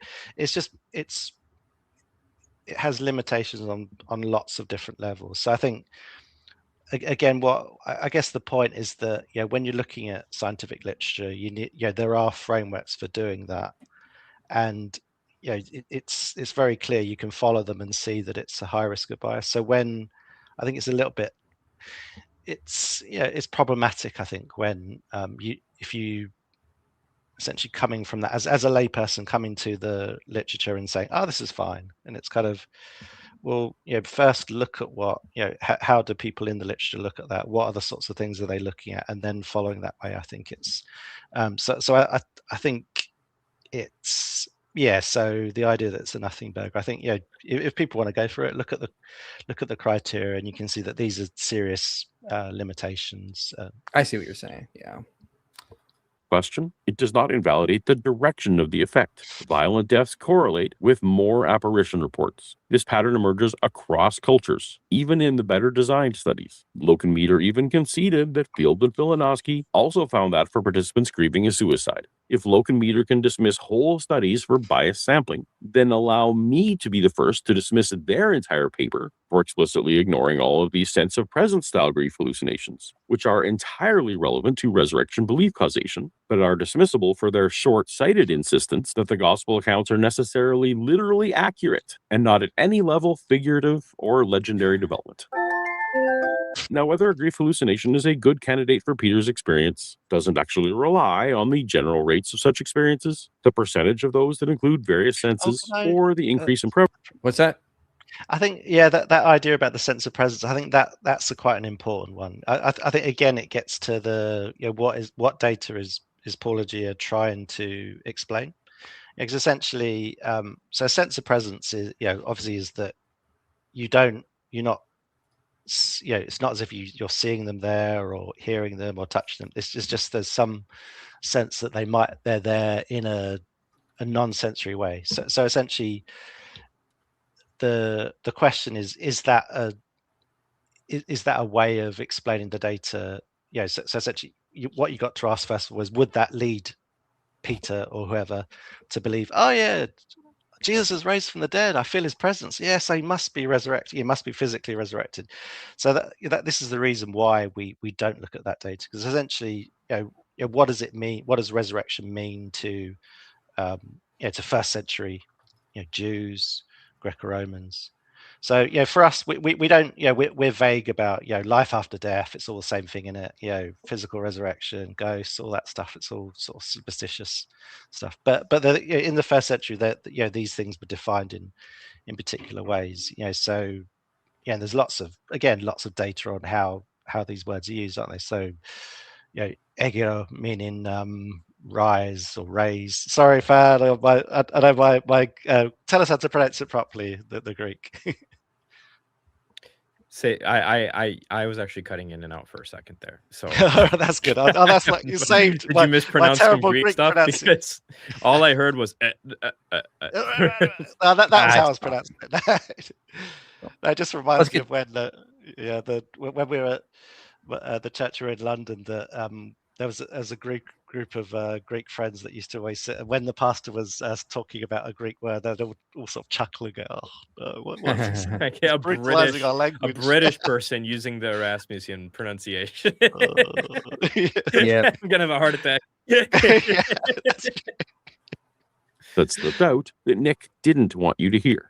Our brains literally can't tell the difference. Yeah. We rely on social norms to sort it. So this is where he's talking about how brains can't tell the difference between hallucinations and real experiences. Let's let him continue. Now, he wants to address our brains literally can't tell the difference. He did not want to address we rely on social norms to sort it out. That's a pretty big claim there. Essentially, was it we literally can't tell the difference between hallucinations and real perception? Is that really true? So what's that? Yeah, no, I can clarify that. Yeah, so what does he mean? So I think it's quite an interesting one. I'm clearly not ducking it because I think it's not a particularly strong argument, but nonetheless. So I'm happy to address that. So essentially, I mean, it's an odd thing to say. I think that essentially is Paul becoming an anti-realist here? He's like, we can't tell the difference between, our brains can't tell the difference between real perceptions and hallucinations. It's just social norms. And it's kind of, if that's the case, then how do we know? We can't distinguish anything really, can we? We can't know anything because there is no reality. Everything could be just hallucination. The thing is that when I've looked at the literature, they seem to be saying that when people have hallucinations, they think that, oh, the loved one was really there. Like the spirit of the loved one was really there in the room. It's not, oh my gosh, the grave opened up and he's walking around eating a fish. It's not that. So even like this whole research for Paul is a nothing burger because it's not getting him to where he needs it to be. That, yes, Peter had a hallucination, therefore they developed the creed of 1 Corinthians 15 within a few years of Pentecost that Jesus physically rose from the dead. Like that's such a leap. And there's so many more steps that need to be explained. that are not being explained there. So like, yeah, I accept that sometimes people have hallucinations and they think their loved one, the spirit of their loved one was there. Okay, that has nothing to do with resurrection, the resurrection debate at all. Yeah. How does that get us to a resurrection in early Christian thought? It doesn't. I think his argument is that essentially, we are, us Western enlightened people. We now know the difference between hallucinations. We now know people hallucinate. Whereas in the first century, oh no, they just thought this was just resurrect. Yeah, and again, it's a kind of it's almost drawing that us and them analogy kind of thing, really. Yeah, the sense that we are enlightened, we follow the science, they are primitive, and essentially we're essentially going through these essentially like Gustave Le Bon, Ernest Renan. There's a sense the difficulty is, I think, is that if you go back to what they're actually saying in the 19th century, it's actually quite it's not particularly I'm sure Paul wouldn't like the politics of what they're saying. I think that's the risky thing too in natural. So for example, I just read a paper that said that was just talking about Le Bon's theory, and it was essentially saying this is racist, it's ethnocent. This essentially is probably the cause of a lot of the wars of the 20th century. This idea of us and them. We are the we are the Western people who are the elite, and we need to subjugate these. And obviously, clearly skeptics don't think that way. They don't think that anymore. But the problem is that I think a lot of the time that people are sort of reheating these arguments, but don't necessarily realize essentially what the foundations of them are. That there is this us and them, and it's these primitive people versus us. And again, similar in the crowds, it's a similar thing where you've got the high class, the aristocrats of France and Britain. We're the educated and scientific people, and the smelly, the unwashed crowds are the uneducated, people. They're just emotional. I think that's the issue there. The sense that, and again, that's the social norms, isn't it? The social norms of being science. And I feel like I don't know. I could grant that ancient people had numerous hallucinations, and they thought they were real experiences of spirits. That doesn't get you to a resurrection, though. Like, we don't have. Where's the evidence that people had that? And then they posited the tomb opened up and the body got out. Like, this is there's a leap there that still needs to be explained. Yeah. Like, I'm sure that people have had hallucinations and they thought they had a real experience. Okay, this is the nothing burger. How does this help us with the resurrection? It doesn't at the end of the day. Yeah. So, let's get to this part here. Just talking about. So no matter how vivid such visions so this is you reading from a paper, and he thinks this is going to be a gotcha moment. I didn't see it, but maybe someone can help me. Yeah. To the extent that some people behave in response to them, reality testing, which means that you can tell the difference between hallucination and reality and real perception, seems preserved, at least in the absence of various conditions such as pathological grief, subthreshold or psychiatric disorders, drug and alcohol abuse.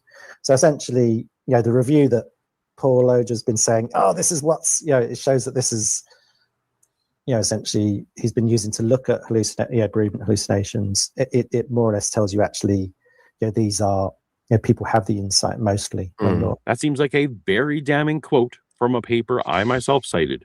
Just for context, what does the very next paragraph say?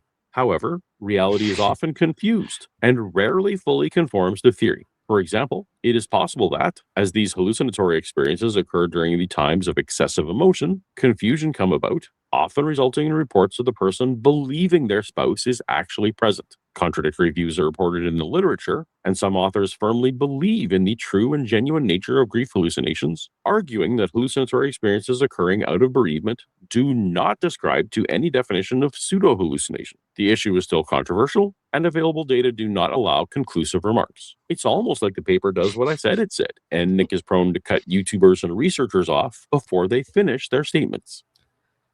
As someone who has read more sociological studies than should be allowed by a layman, you see that kind of language all over them. Oh yeah. That's just like them covering their base, like saying, hey, it's possible. Possibility is not probability.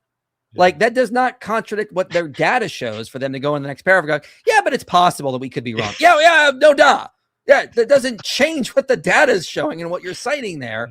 To think that's a gotcha moment, like no, it isn't. That's and how man. And how often do these researchers say something like that in a paper because they're only interested in what the scope of the paper can comment on, not what their total assessment of the field or inquiry in general can say. That's a really, really important part too. Like very important, because if I'm writing a paper about whether or not Mike likes Buffalo Wild Wings and the sample size of data is Mike operating in a place where there is no Buffalo Wild Wings, I can't go based off that data. Well, I can't say based off this data that Mike doesn't like it. I can only say that he didn't go there. But in the back of my mind, if I had Buffalo Wild Wings with Mike, I can say based on that data that he definitely likes it, right? But I just can't say it on this paper that is geographically like located in this one area where there's no beat-ups. I don't know if that's a good analogy, but you get the point. Like, so I think essentially it's saying, she's saying most probably it's a pseudo hallucination, which means that they think that they have insight that this isn't actually happening. Right. So that's so you I don't think you can take that and say, oh yeah, there we go, it probably happened, they probably didn't know, and they probably just thought Jesus raised from the dead. It's kind of, you can't really extrapolate from that. So there's a sense that you're almost taking the least probable outcome. So for example, there are studies that have asked, obviously this is Paul of course will say, well, this is modern people who are enlightened people like us, so they're not primitive people of the first century, but the same, but we still have to start with the data where it is and then extrapolate out, don't we? And I think, at least from what we know here, is that about 90% roughly have that insight in this context, when you look at the biggest studies.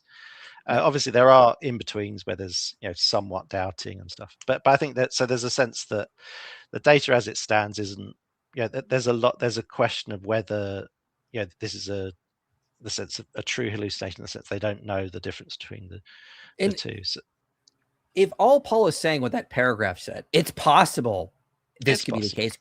Of course, it's possible. It's possible also Jesus rode a unicorn. Like, I mean, everything is possible. I want to know what is plausible, what's the least ad hoc, what's going to be the most probable. And if all Paul is saying what that paragraph said, which is what he just said, that he's just throwing out possibilities, great. You can throw out all the possibilities you want. That doesn't show me it's the best explanation. I'm saying the resurrection hypothesis is the best explanation that can account for all the available data while being the least ad hoc. What do you have to challenge it? If you just have possibilities, that's not a challenge. So it's possible they might have not had insight about this. So it's like, so in the end, it's becoming less and less probable, isn't it, as you go? So you've got like, they had this experience? Did they actually? Was it sense of presence, or was it actually a sensory, in that sense of hallucination, a visual hallucination or an auditory one? And then would they have insight about whether that's a actual the difference between hallucination and not? So there's all these different bits. I think it needs to be more systematic, I think, and more well defined. That reminds me of a question I wanted to ask you about that quote, Nick. What does that paper mean when they say that these people that had these hallucinations believed their loved ones were actually present? Because that's a really vague term in isolation. What does that mean? It could mean a lot of things, really. I mean, I think some of the studies, it's even like if you see a bird outside and you feel my loved one's present. I think that's one of the data points in one of the studies. Just to give an example, I love my mom, but one time, like, she's like, I felt a breeze and I knew that this aunt she had passed away, and I was like, maybe it's just a breeze. I mean, like, it's like that kind of stuff happens. I mean, like, No one's denying that. But my mom did not think that the ant got out of the tomb and walked around. It's like, keep iterating. So like in a simple form, like they believe that the agent is present in some way, shape, or form. But I present. was being a bit facetious. About the bird. That is one. But usually it's a sense that that the soul, in some senses they could feel the presence of that. But it's not that they are physically there, standing up in front of them. In that sense, that people in Greco-Roman culture, they wouldn't call that resurrection, nor would Jews either. The sense they know the difference between those things. Yeah, absolutely. People who are non-clinical populations, they're generally living their life.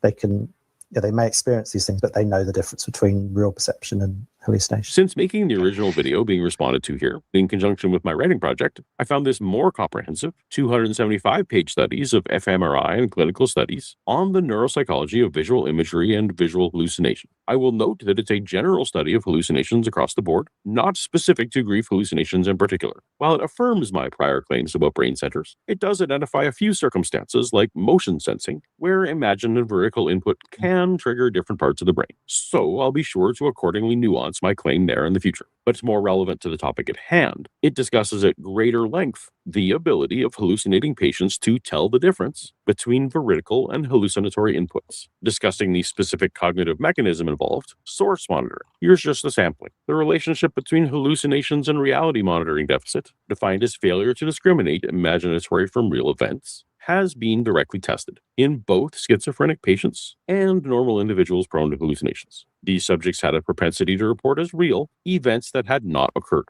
Recently, Rankin and O'Carroll replicated this result in a sample of normal individuals prone to hallucinations. In addition, they found that these individuals more frequently reported heard words that had only been imagined. It has also been suggested that hallucinations are linked to a bias towards attributing to an external source an event which one had been generated by oneself. Even I mean, I'm listening to all this and I'm going, and that's true. Okay, they heard words. Okay, Jesus heard. Oh, Peter heard words. I heard Jesus talking to me. Therefore, the tomb is empty. He rose from the dead. Like, I still am trying to figure out how this is like getting him to where he needs to be to account for the data. That's exactly how I was feeling at this part when I was watching this, Mike. I was like, where's the inference? I'm like sitting there waiting for the inference. Never happened, though. Oh, it didn't come. So there again, it's looking at there's a mere probability that we're fallible people, so we could have got it wrong. So there we go. They got it wrong. Jesus rose from they thought Jesus rose from the dead, but he didn't really. So it's kind of like the fact that insight isn't 100% for everybody at every time that's true. We are fallible, but it's not a particularly strong argument for saying, well, it's probable that this is what happened. I think that's the issue, and I think often you look at more recent data as well. That I think it's so there's. I think it's an interesting thing in terms of the. So people with psychosis don't have that insight about hallucinations.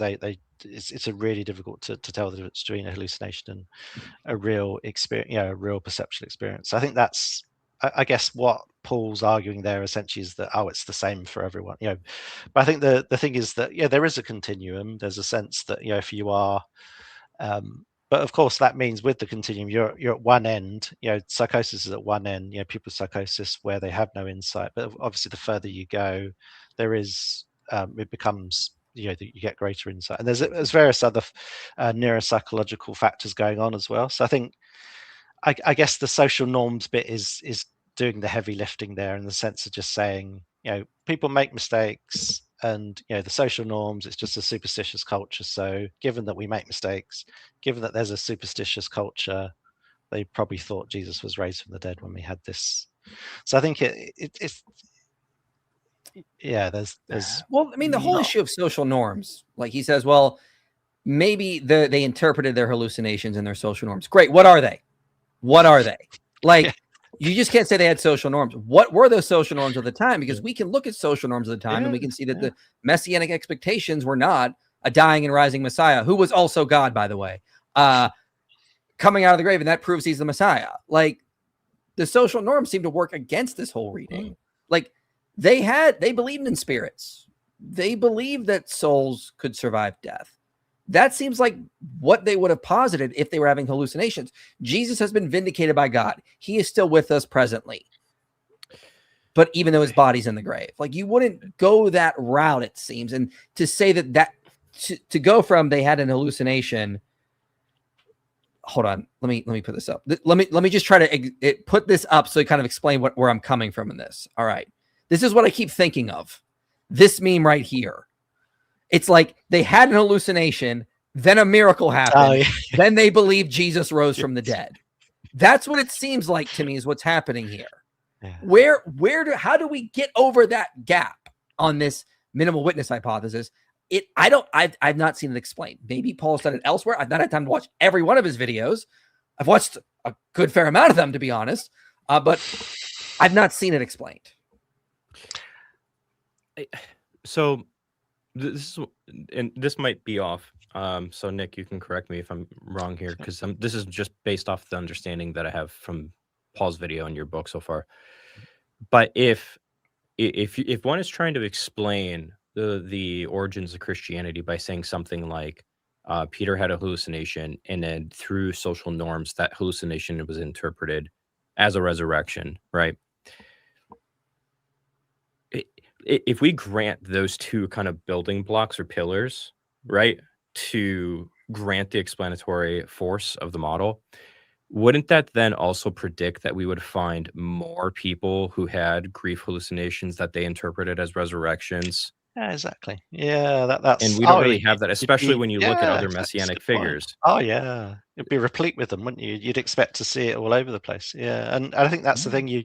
There is lots of data about. People talk about visions. People talk about like you were saying. Yeah, well, let's do an analogy. Okay, the early Islamic sources and some of these talk about numerous people claiming to be Arabian prophets during the time of Muhammad. Like after Muhammad dies, there's this huge rebellion where Abu Bakr's got to go put them down, and he's talking about these other areas in Arabia claiming they now have their prophet. He goes and puts them down, and really Muhammad's the prophet. There was a cultural precedent in the time for people to claim to be prophets, so that Muhammad fits with that cultural context. We've got a natural explanation. We don't have that with the resurrection in the first century among Jews, and that their culture and their messianic expectations to talk about what then is going on. So we have cultural analogs, but we just don't have that here when it comes to the resurrection. And I think Rebecca Dean makes a quite an interesting point, because she does a lot of research on this sort of dreams and visions in the first century, and she takes this. I can't remember. Is it Acts 12 where? Try and find it. So essentially, it's where Rhoda. Yes. So essentially, Peter's in prison. So essentially. Yeah, so he's in prison, and then an angel rescues him from. Obviously Paul's not going to accept that as happened, but nonetheless, it's interesting to see how ancient people thought about these things. And so Peter's escaped from jail, and he comes to knock on the disciples' house, and Rhoda, the servant girl, she answers the door, and she hears Peter. She's like, Peter's there. She goes to the side, Peter's there, and they're like. Don't be silly, right? Well, you lost your mind. Have you lost your mind? Come, he's in prison. What are you talking about? It's like, come on. And they're like, but I'm literally hear him. And they're like, come on, it's just his angel. Don't be silly. So it's like, they're not saying Peter's raised from Peter's been escaped. It's only when they actually see him, they open the door, they see him physically. They're like, he's there. So there's a sense that that's quite a nice analog in terms of seeing, that's how ancient people are thinking about. Another analog, the transfiguration story. Jesus is on the mountain and Elijah and Moses appear. Okay, I get it. Paul doesn't think that happened, but they didn't say in the story, they rose from the dead. They say, oh, look, yeah, that's true. Yeah. It's like that kind of stuff. So it's not like, exactly. The cultural precedent, the social norms points away from them concluding Jesus rose from the dead. It points to them believing that he'd be a spirit with them. He's vindicated by God. He's in heaven, that kind of stuff. So let's get to some super chats here. Will you do videos on 1 Corinthians? I think you meant 14, because there is no 1 Corinthians 13:34.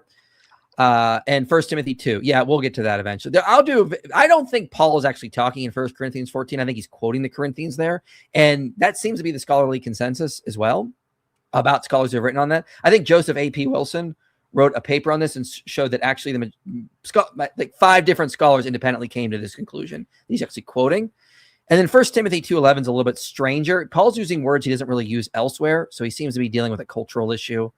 I think that's probably been basically have a mistranslated. script on this written out that I just never put out when I was exploring reality.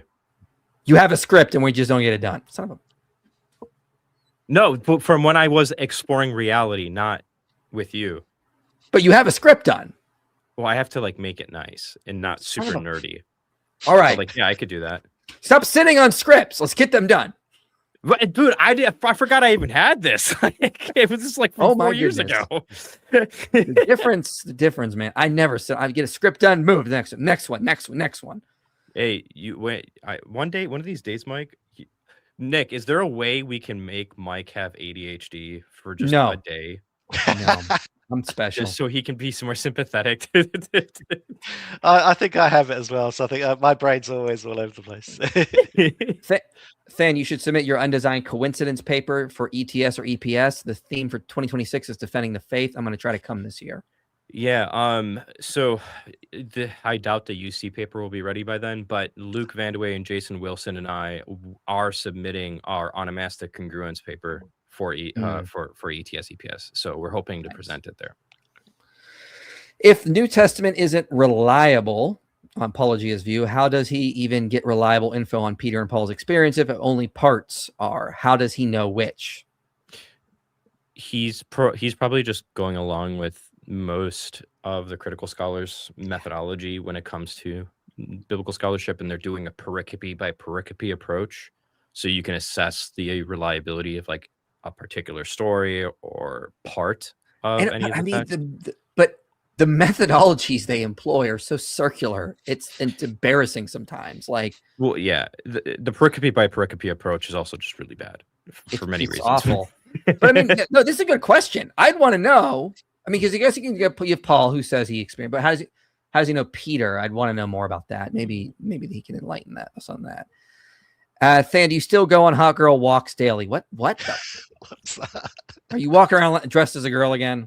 No. Okay, I feel like I have to explain what this is.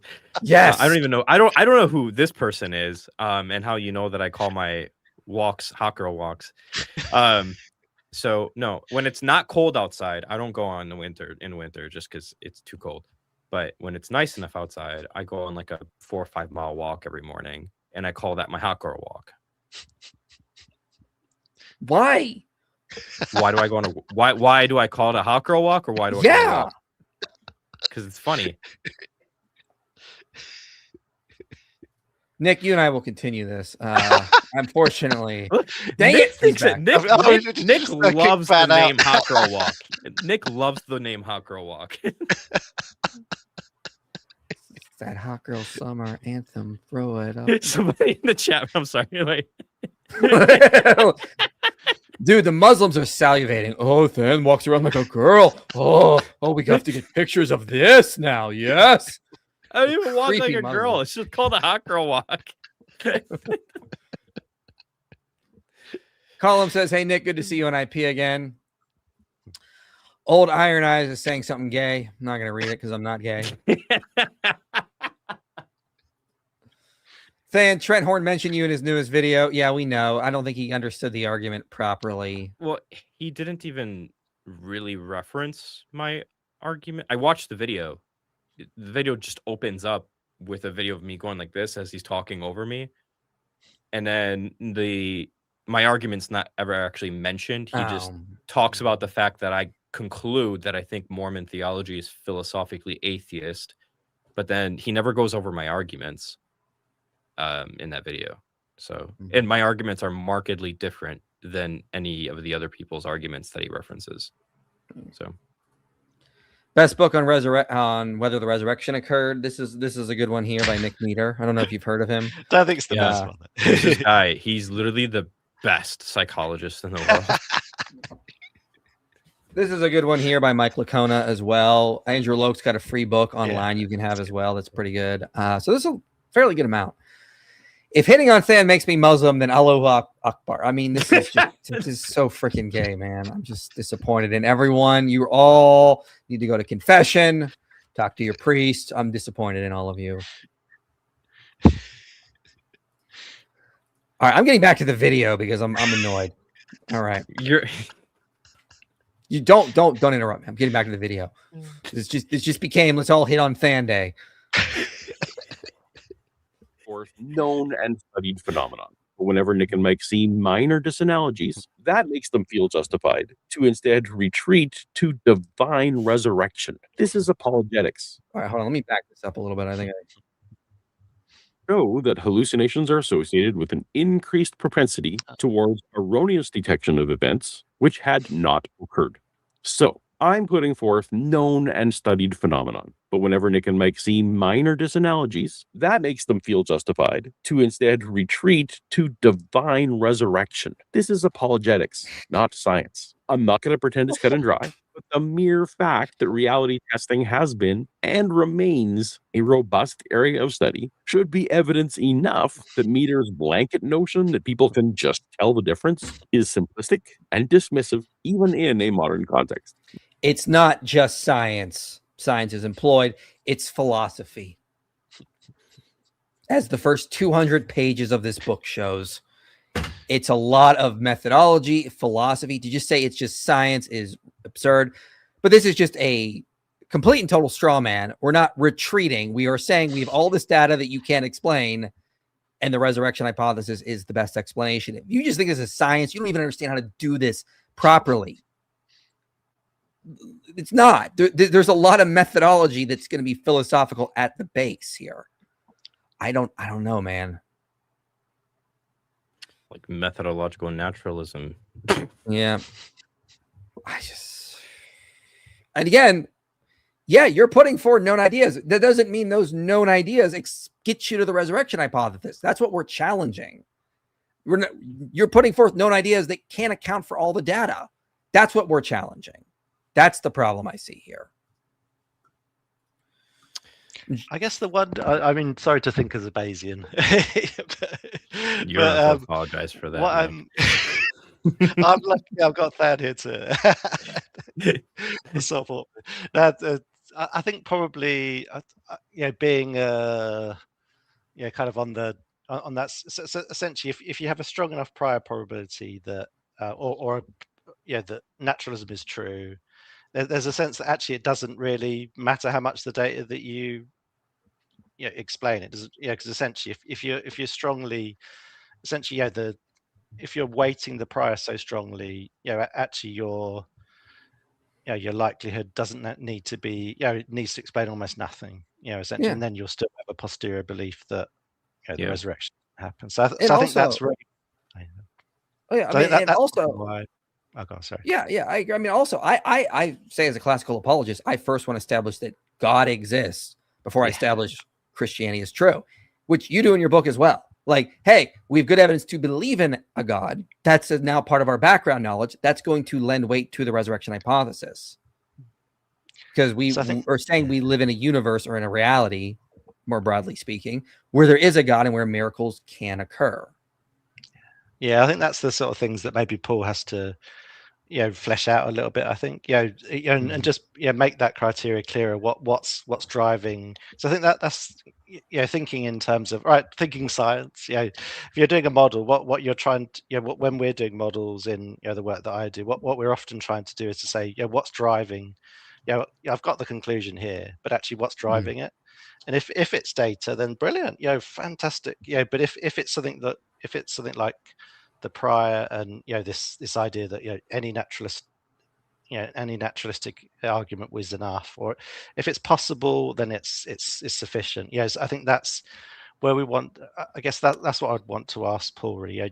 Just to open it up and see what is driving the conclusion. Because if it's, I think that's the sense that it doesn't matter what the data is, as long as there's a mere possibility. I think that's clearly the prize driving it, and I think that's the You could obviously you could frame it in a slightly in a non-Bayesian way, but I think it's essentially that's the crux of it, really. If resurrections don't happen, the fact that you can cobble together 1 in a 56 billion, whatever, it's still good enough, right? If resurrections don't happen, then it's a better explanation than resurrection. I'm there, Nick. I think I think most of the time, not with just Paul, but most skeptics in general, I think it all boils down to the prior.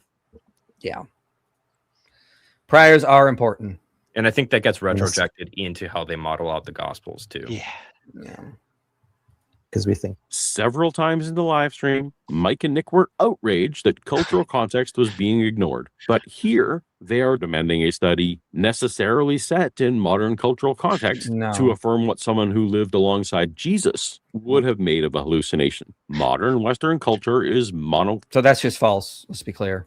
basic. We treat waking perception as real and visions or sense presences as imagination. Most traditional societies, like first century Judaism, are polyphasic. Dreams, visions, and non-sensory encounters are seen as meaningful and potentially real. In grief, this means vision of a deceased mentor can feel real in any culture, but in a polyphasic culture, it is far more likely to be interpreted as an actual encounter, validated by the community and reinforced into lifelong belief, rather than dismissed or hidden. This cultural lens helps explain why grief-driven experiences can become unshakably real and proclamation-worthy. This isn't my conjecture. If you want to read more on cultural frameworks in conjunction with rule-making, while you wait for my writing project to eventually complete, check out... So just pause there for a minute.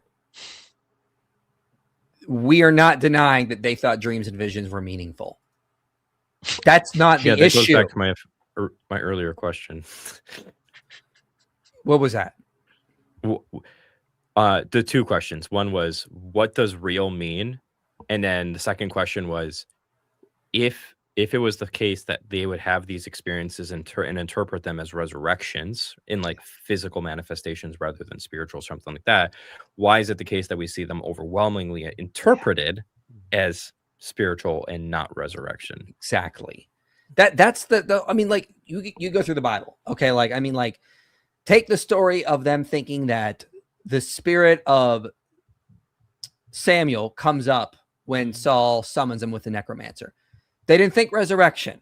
That's true. I mean, like, take, for example, the dreams that Joseph interprets. Okay. They thought they were meaningful. They're not positing that these dreams they saw are happening on their plane of reality, so to speak, and like that they're actual physical things happening here. So, I mean, like, this is a nothing burger. This gets us nowhere at this point. How does this help us explain why they thought Jesus rose from the dead? But the next clip we're going to play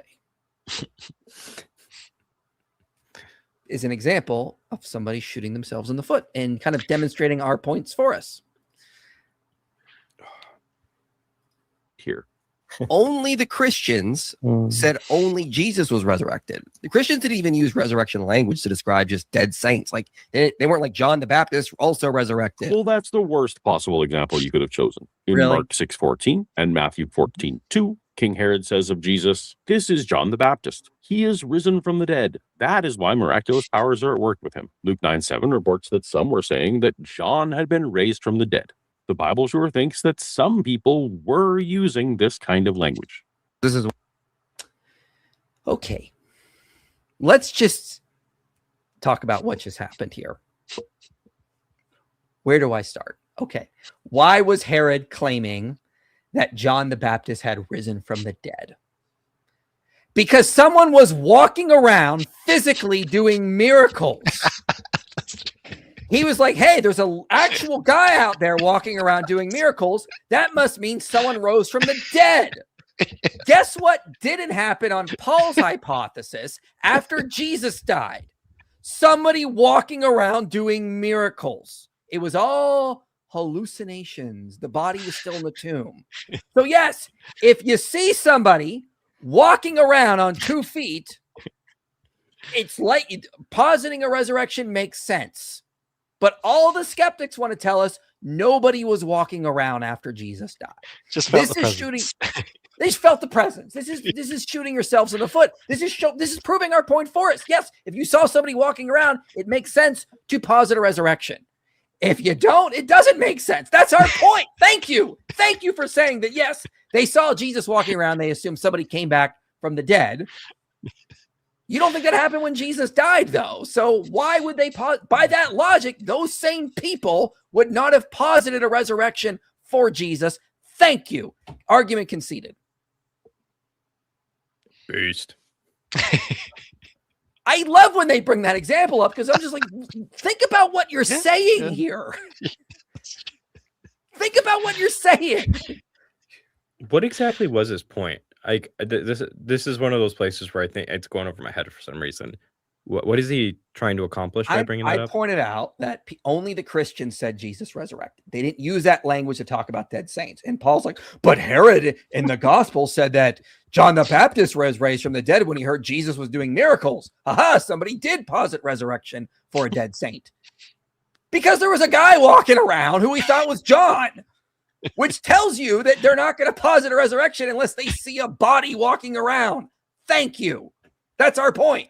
But that's why I'm like, what is he trying to accomplish?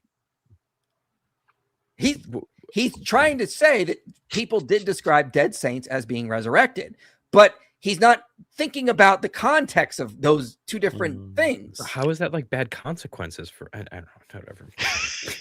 You're overthinking it, man. It's just. I'm trying to steel man him. Listen. I fully agree that Herod thought John the Baptist rose from the dead. And his evidence was there's a guy walking around on 2 feet doing extraordinary things. If somebody came into Herod's room and says, I had a vision of John the Baptist, I felt his presence, he's not going to be like, aha, God raised him from the dead. Like, that's the difference here. So if you're going to say, as a skeptic, well, people did posit resurrections for dead saints. Why?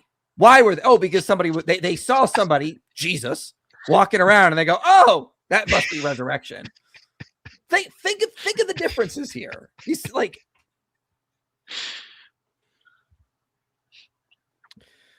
you see what I mean now? Do you see what I mean now? Do you see what I mean now, Than?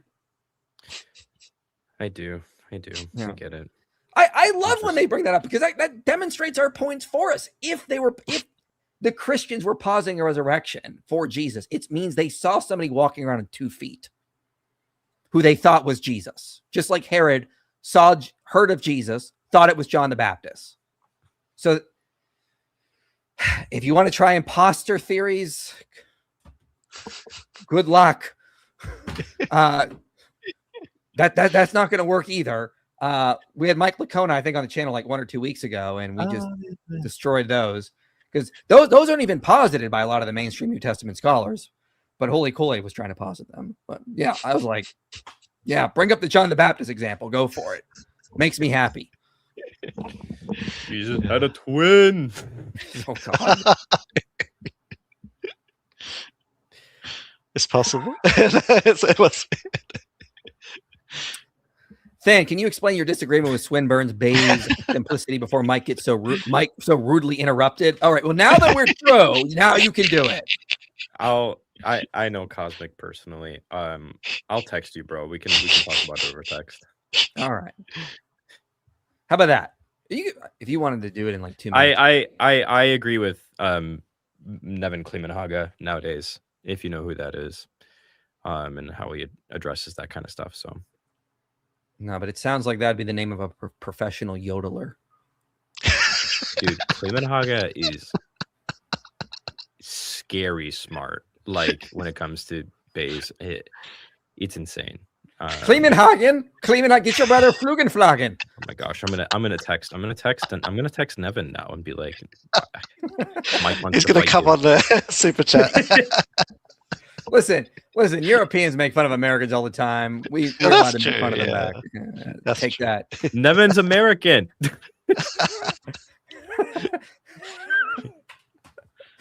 Then he can challenge me to a duel, okay?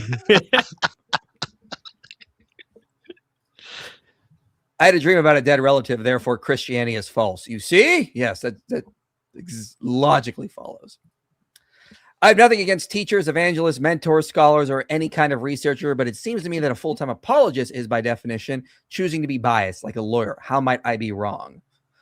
Many, many ways, because everyone is an apologist in their own sense. You think college professors are not going to be apologetic for the ideas they're putting out, as well as pastors, scholars, And just being an apologist doesn't mean you dogmatically hold to something. We've changed our views on this channel several times. Yeah. Like when I started the channel, I wasn't really an idealist. I wasn't a post-millennialist. I have changed my views on the Exodus. People know about when I uploaded that documentary and I had to take it down because I realized the early date was wrong. So we still follow evidence. It's just the atheists like to use that as a term to attack us. Well, you're just an apologist. Yeah. You can't change your mind. Okay, fine. That just tells me that you actually can't change my mind because you know you don't have a good case. If you actually have a good case, then you could change my mind. How about that? And I think that is that sort of in-group, out-group kind of a thing as well. That often we're hyper skeptical of other people's views, but we're almost like, oh, I'm neutral. But they're the ones that it's like we all want to support our own because it's connected to our self-esteem. But nonetheless, that's why we want to be open and say, well, what's the basis for that? So it's like that.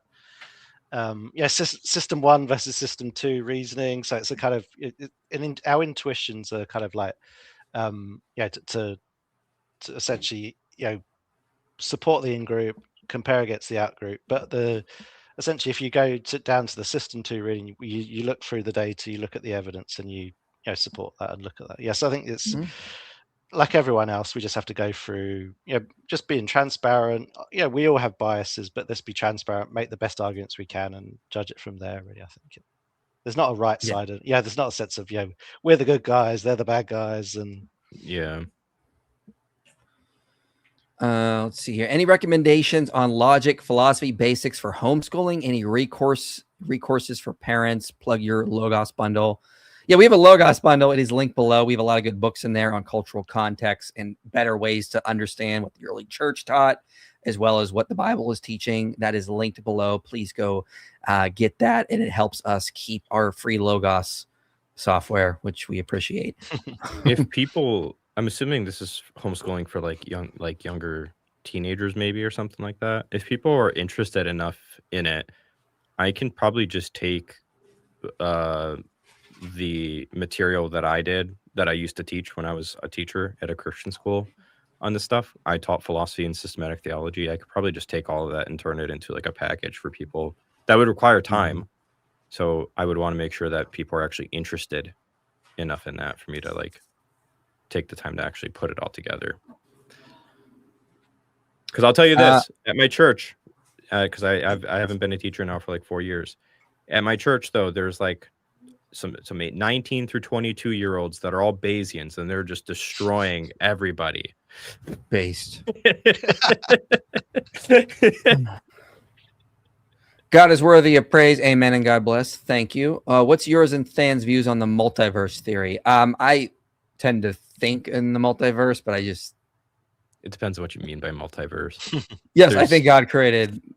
I mean, have you guys looked at the scale of this universe lately? Holy crap. I mean, we just keep pointing telescopes to empty places of space, and we're like, oh, look, there's a new 800,000 galaxies right there. I mean, it's insane. And each one of those galaxies has got potentially billions of habitable, potentially planets that can be habited. I mean, it's how big is there are so many planets, habitable planets in the observable universe. There'd be enough for every human on this earth to have their own planet. And then that's a fraction of it all. I mean, maybe if there's multiple of those, holy crap. I mean, but I mean, I don't know. We don't have enough data to suggest it. We can't even get past our own our own. I think Alan Guth calculated the size of the observable universe versus the universe, and it could be the universe could be the observable universe could be a beach ball, and the actual universe could be the size of the Earth comparison, which is insane to think about. That the observable universe is 93 billion light years across, filled with trillions of galaxies in and of itself. I can't even. That's a lot. On what point is evolution abiogenesis development? Does it a being gain a soul irrationally sufficient for an afterlife? What about microorganisms? I've said what I would say is when an organism can have a sense of self and a continuation of that self throughout their existence.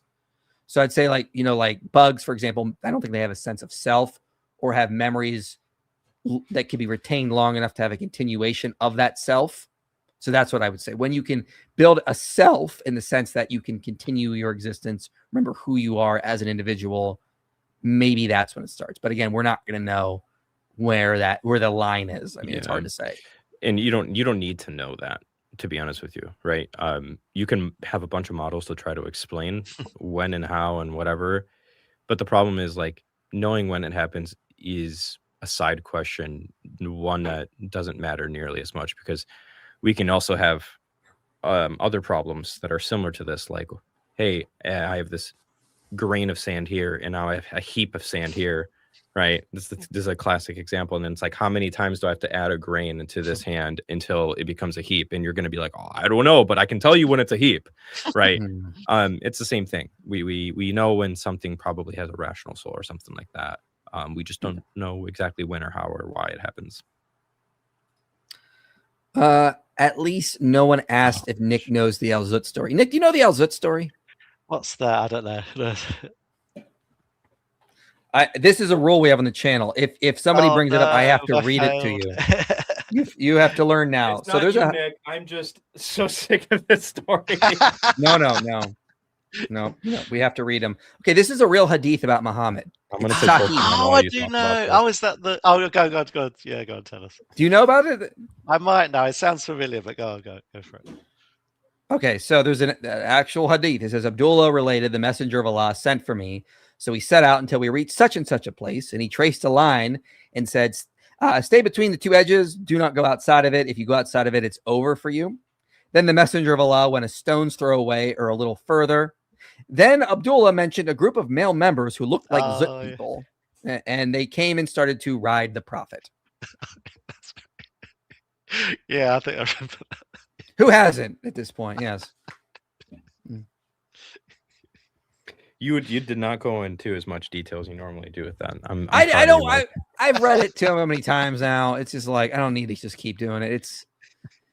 It's a weird story. I always say that the Muslim response is that it's supposedly the night of the jinn, and this is riding is being used as a slang term for crowding.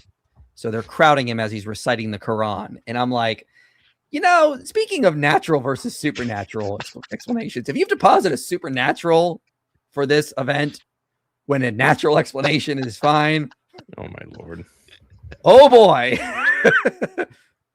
That doesn't sound good. Just gonna say, I personally don't think it actually happened. I think this is a made-up hadith. I think a lot of the hadith are actually made up, but it's kind of silly. It's the reason why we bring it up is because Muslims kept lying about the Bible, saying like it teaches Rebecca was 3 when she married Isaac. Oh, yeah. And so we're like, we're not going to lie, but if you keep lying about our Bible, we're going to bring up some of the stuff in your sunnah, in your hadith. And we're not going to lie, but we're going to take the one interpretation we want to take. Okay. We're going to do that because there's a lot of weird stuff in your hadith. That's what we're doing now. So stop lying about the Bible and the zut will go away. Idealism. If the mind is irreducible, how does it fit with gradual, slow emerging from unconscious nervous systems to a conscious brain? It wouldn't. That would be the opposite. That's like asking if idealism is true, how is physicalism true? Like it wouldn't emerge. Mind would be fundamental. It would be the exact opposite. Physical would be contingent on mind. Not that way. It wouldn't emerge from a conscious brain. The brain is the symbol or the what a conscious agent looks like in reality. It's the appearance of consciousness, not the emergence of it. It also still does matter what you mean by emerge here, right? If all you mean by emerge, like for instance, water emerges from a hose, but the hose doesn't explain the origin of the water or what the water is or anything like that, right? And so in the same way, you could observe consciousness coming out of the brain, so to speak, but that doesn't mean that the brain is like the source of consciousness.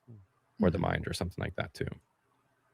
Is he, I assume Paul is trying to imply that resurrection was in the cultural consciousness, contra resurrection arguments, since Herod assumed John was resurrected? I think that's what he's trying to do.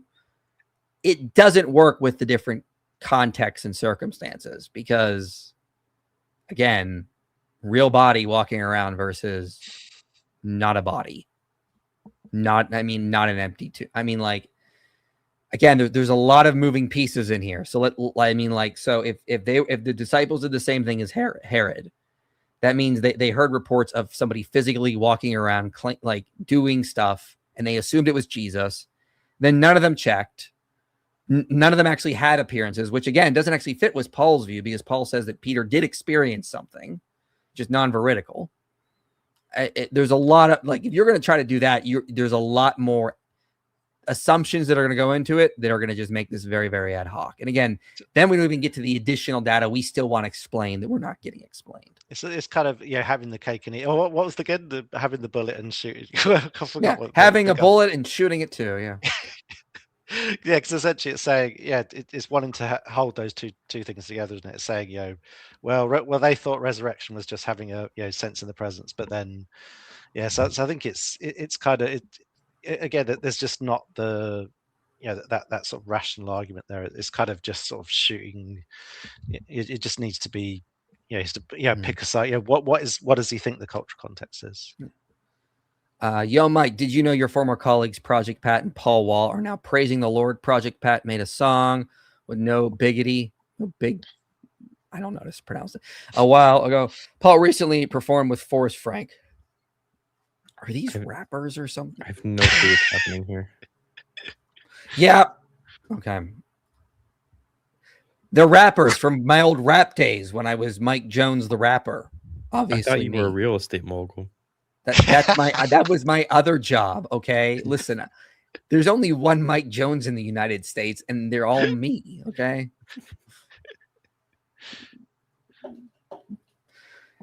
Hi, Mike, a viewer of your channel. Love it. You're the person who inspired me to do research. Have you heard of the book Christ Before Jesus? And would you ever think of responding to the authors? Is that book?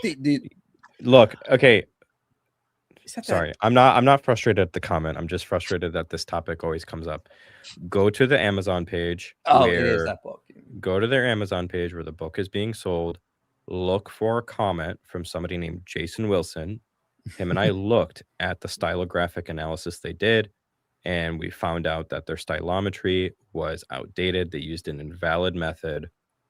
There you go.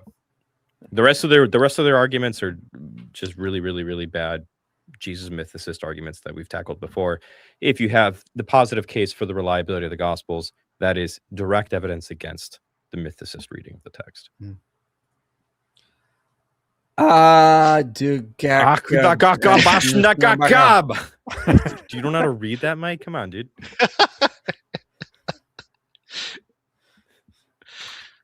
What verse of the Quran? What verse of the Quran is that? This is more intelligible than Alif whatever. I can't even say it. That's the best. This is the best response to the Islamic dilemma I've seen. I'll just say that. Then please make the bundle. That'd be awesome. If he has time, he just can't start making a bundle when he's got to make content. Yeah, I also want to finish my book at some point. I have no clue how I'm going to finish everything that I want to do. Join the club. What's your book on then, or is that secret at the moment? The book? Oh, it's my book on my theodicy. Let's have a call on it sometime if you want to know more. Yeah, sounds interesting. Because it deals with the prior probability of the resurrection of Jesus too. Brilliant. Yeah. And he uses psychology. Okay, what on earth is this? This looks German. Okay, well, let me do Google Translate. Okay, feel free to make fun of us Europeans. However, you should know that we Germans don't constantly shout or wear nothing but lederhosen. We do, however, need a lot of prayer because of Islam. Didn't think I'd be able to read that, did ya? I have Google. Okay, but now say it in German. No. Ihr Gern spont über und. You have to say it with a really aggressive tone. I'm worried. Listen, I'm not doing that. No, we're not doing that. We don't want YouTube to demonetize us, okay? Like, Why don't would we be out get here monetized? because if you start doing that and you immediately break out into like my heart goes out to you kind of thing, we're screwed. I mean, like, don't do that. I mean, Okay, I'm already a gay retard. Like,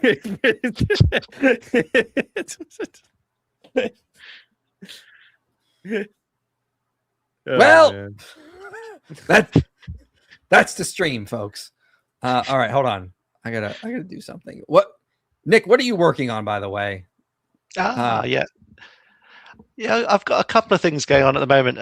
So I'm talking of stylometric things. I'm looking at Paul's disputed letters. So doing some sort of machine learning models to see essentially if we can essentially predict who do we think the authors are. So that's possibly I'm working on that. There's another one that's hopefully should be coming out soon. That's an I'll probably just keep it a bit quiet for the for my. There's another one but I think for my co-authors, we'll maybe keep. Hopefully, once it comes out, it'll be an interesting one. Yeah, there's a few things going on. Yeah, Than and I will be live tomorrow on the channel, making or doing a live call-in show for anybody who wants to challenge us on the resurrection hypothesis. I'll present an argument in 5-10 minutes. You come in and challenge that. Same thing we did last time. Should be fun. We got a super chat. Can a successful argument be made from prophecies about Jesus to demonstrate that God exists? I think it can be. Some can be used to support it, but I would only use it as like a secondary case. And it's got to be, you got to be very careful because there's a lot of typological aspects happening. I think the Isaiah 53 one might be your best route to go. Something like that. So maybe also using some Zechariah passages. And so, so there's a sense that in my book, I use that as a kind of partly a sort of prior that goes into it. Yeah. So there's various different ways that you can kind of, you could use it to up the priors for the resurrection, but this gets everybody upset. I'm actually pretty unimpressed with the scholarship that's been done on the topic of prophecy from both Christian and non-Christians alike, to be honest with you. True. Yeah. I think both sides have done a really bad treatment of it. It's tricky to do. Yeah. That's true. Mike, you're muted. Thank you. Yeah. Overall, I just don't think we have got, again, a good competing hypothesis to the resurrection that can account for all the data. And we're going to keep harking on that. Even when it comes to Jesus just being buried in a tomb, right? The data supports that he was. You can't even accept that. I don't think we can even have a conversation about the resurrection because we have all sorts of methodological issues we got to get over first. But any final thoughts from you two? Great. Excellent. Good to know. I was going to let Nick go because he's all right. No. I think it's essentially we just need Paul's argument, just Paulogia's argument is just not well constructed yet. I mean it might be that in his book he makes that more clear. I think, but at the moment it's a case of I think it doesn't really, as you say, it doesn't deal with the data. So in that case, we can't really go on simplicity and all those sorts of things. It's just a case of that it's trying to explain some aspects, but even then you need lots and lots of assumptions to even get, explain some aspects of the data. So I think it's far from getting there, I think. Yeah. So we'll be live tomorrow. Please comment after this on the stream. It helps the stream do well. If all of you watching, just drop a comment down there.